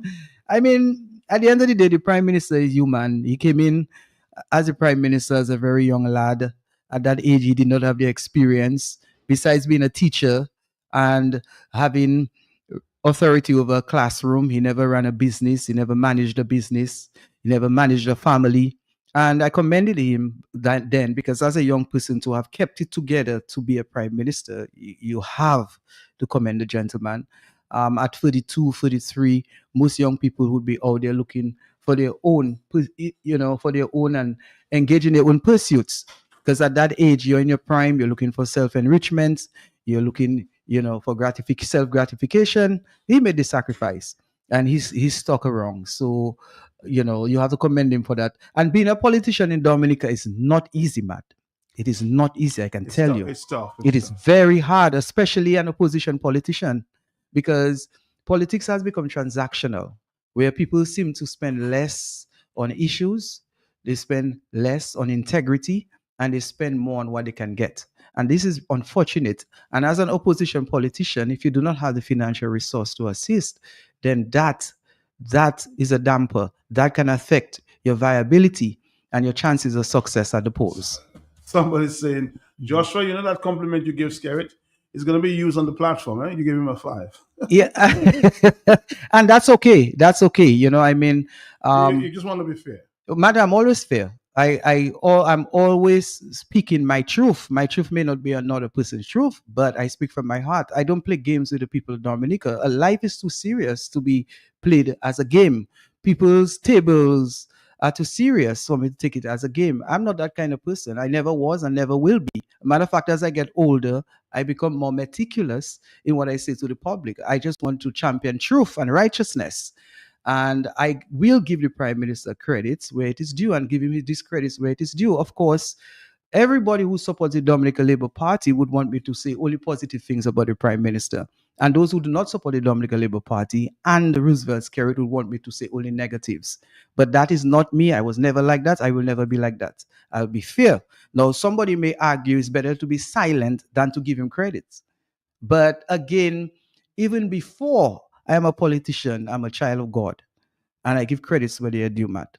Joshua Francis, we have to wrap it up here this time. I'm sure you'll be back very soon, maybe after the budget, we will have some discussion on that. Definitely, Matt. And we need to have more discussions because we do not know when is the next general election. I mean, if all this... But are you ready?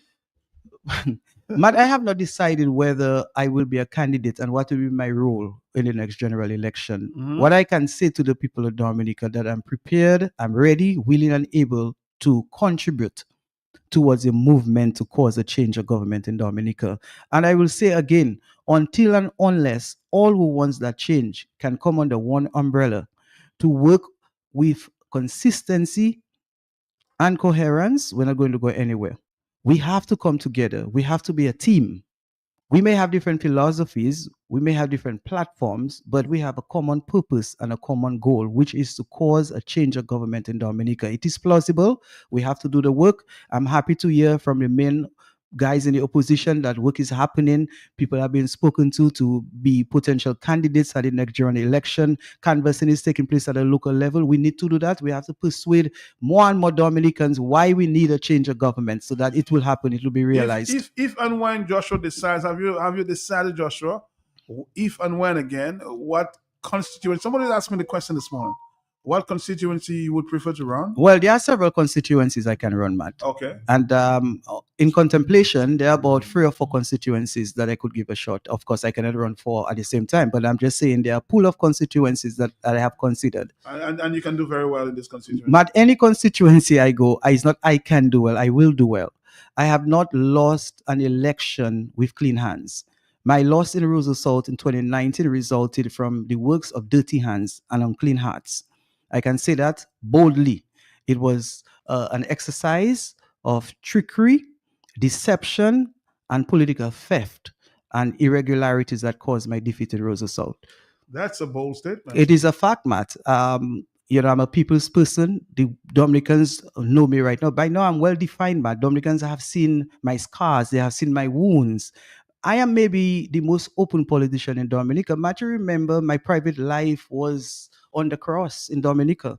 People who saw my trials, they saw my falls, my highs. So Dominicans know who is Joshua Francis, and they know in Joshua Francis is honesty. They know in Joshua Francis is love. They know in Joshua Francis is integrity. I am here because of my love for the people of Dominica. And the only reason or main reason why I have not faltered and given away or just disappeared, as some people would like to see me do, is because I have love for people. And I know Dominica is one of the better places in the world. However, the governance of this country is one of the worst in the world, and we need a change. Joshua Francis, we go on that note. Thank you very much. You'll You're be welcome, back Matt. soon. Thank you. Blessings, my brother. Oh my. Come on, come on, come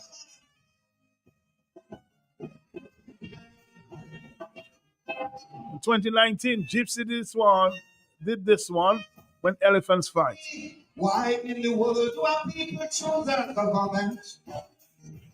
It's because we all can run the country for ourselves. And then tell me why would we choose one over the other? We believe they could run it better than anyone else. As we choose them, here comes a problem. They start complaining about what the next one was doing. Do their fair share. That is how you got here.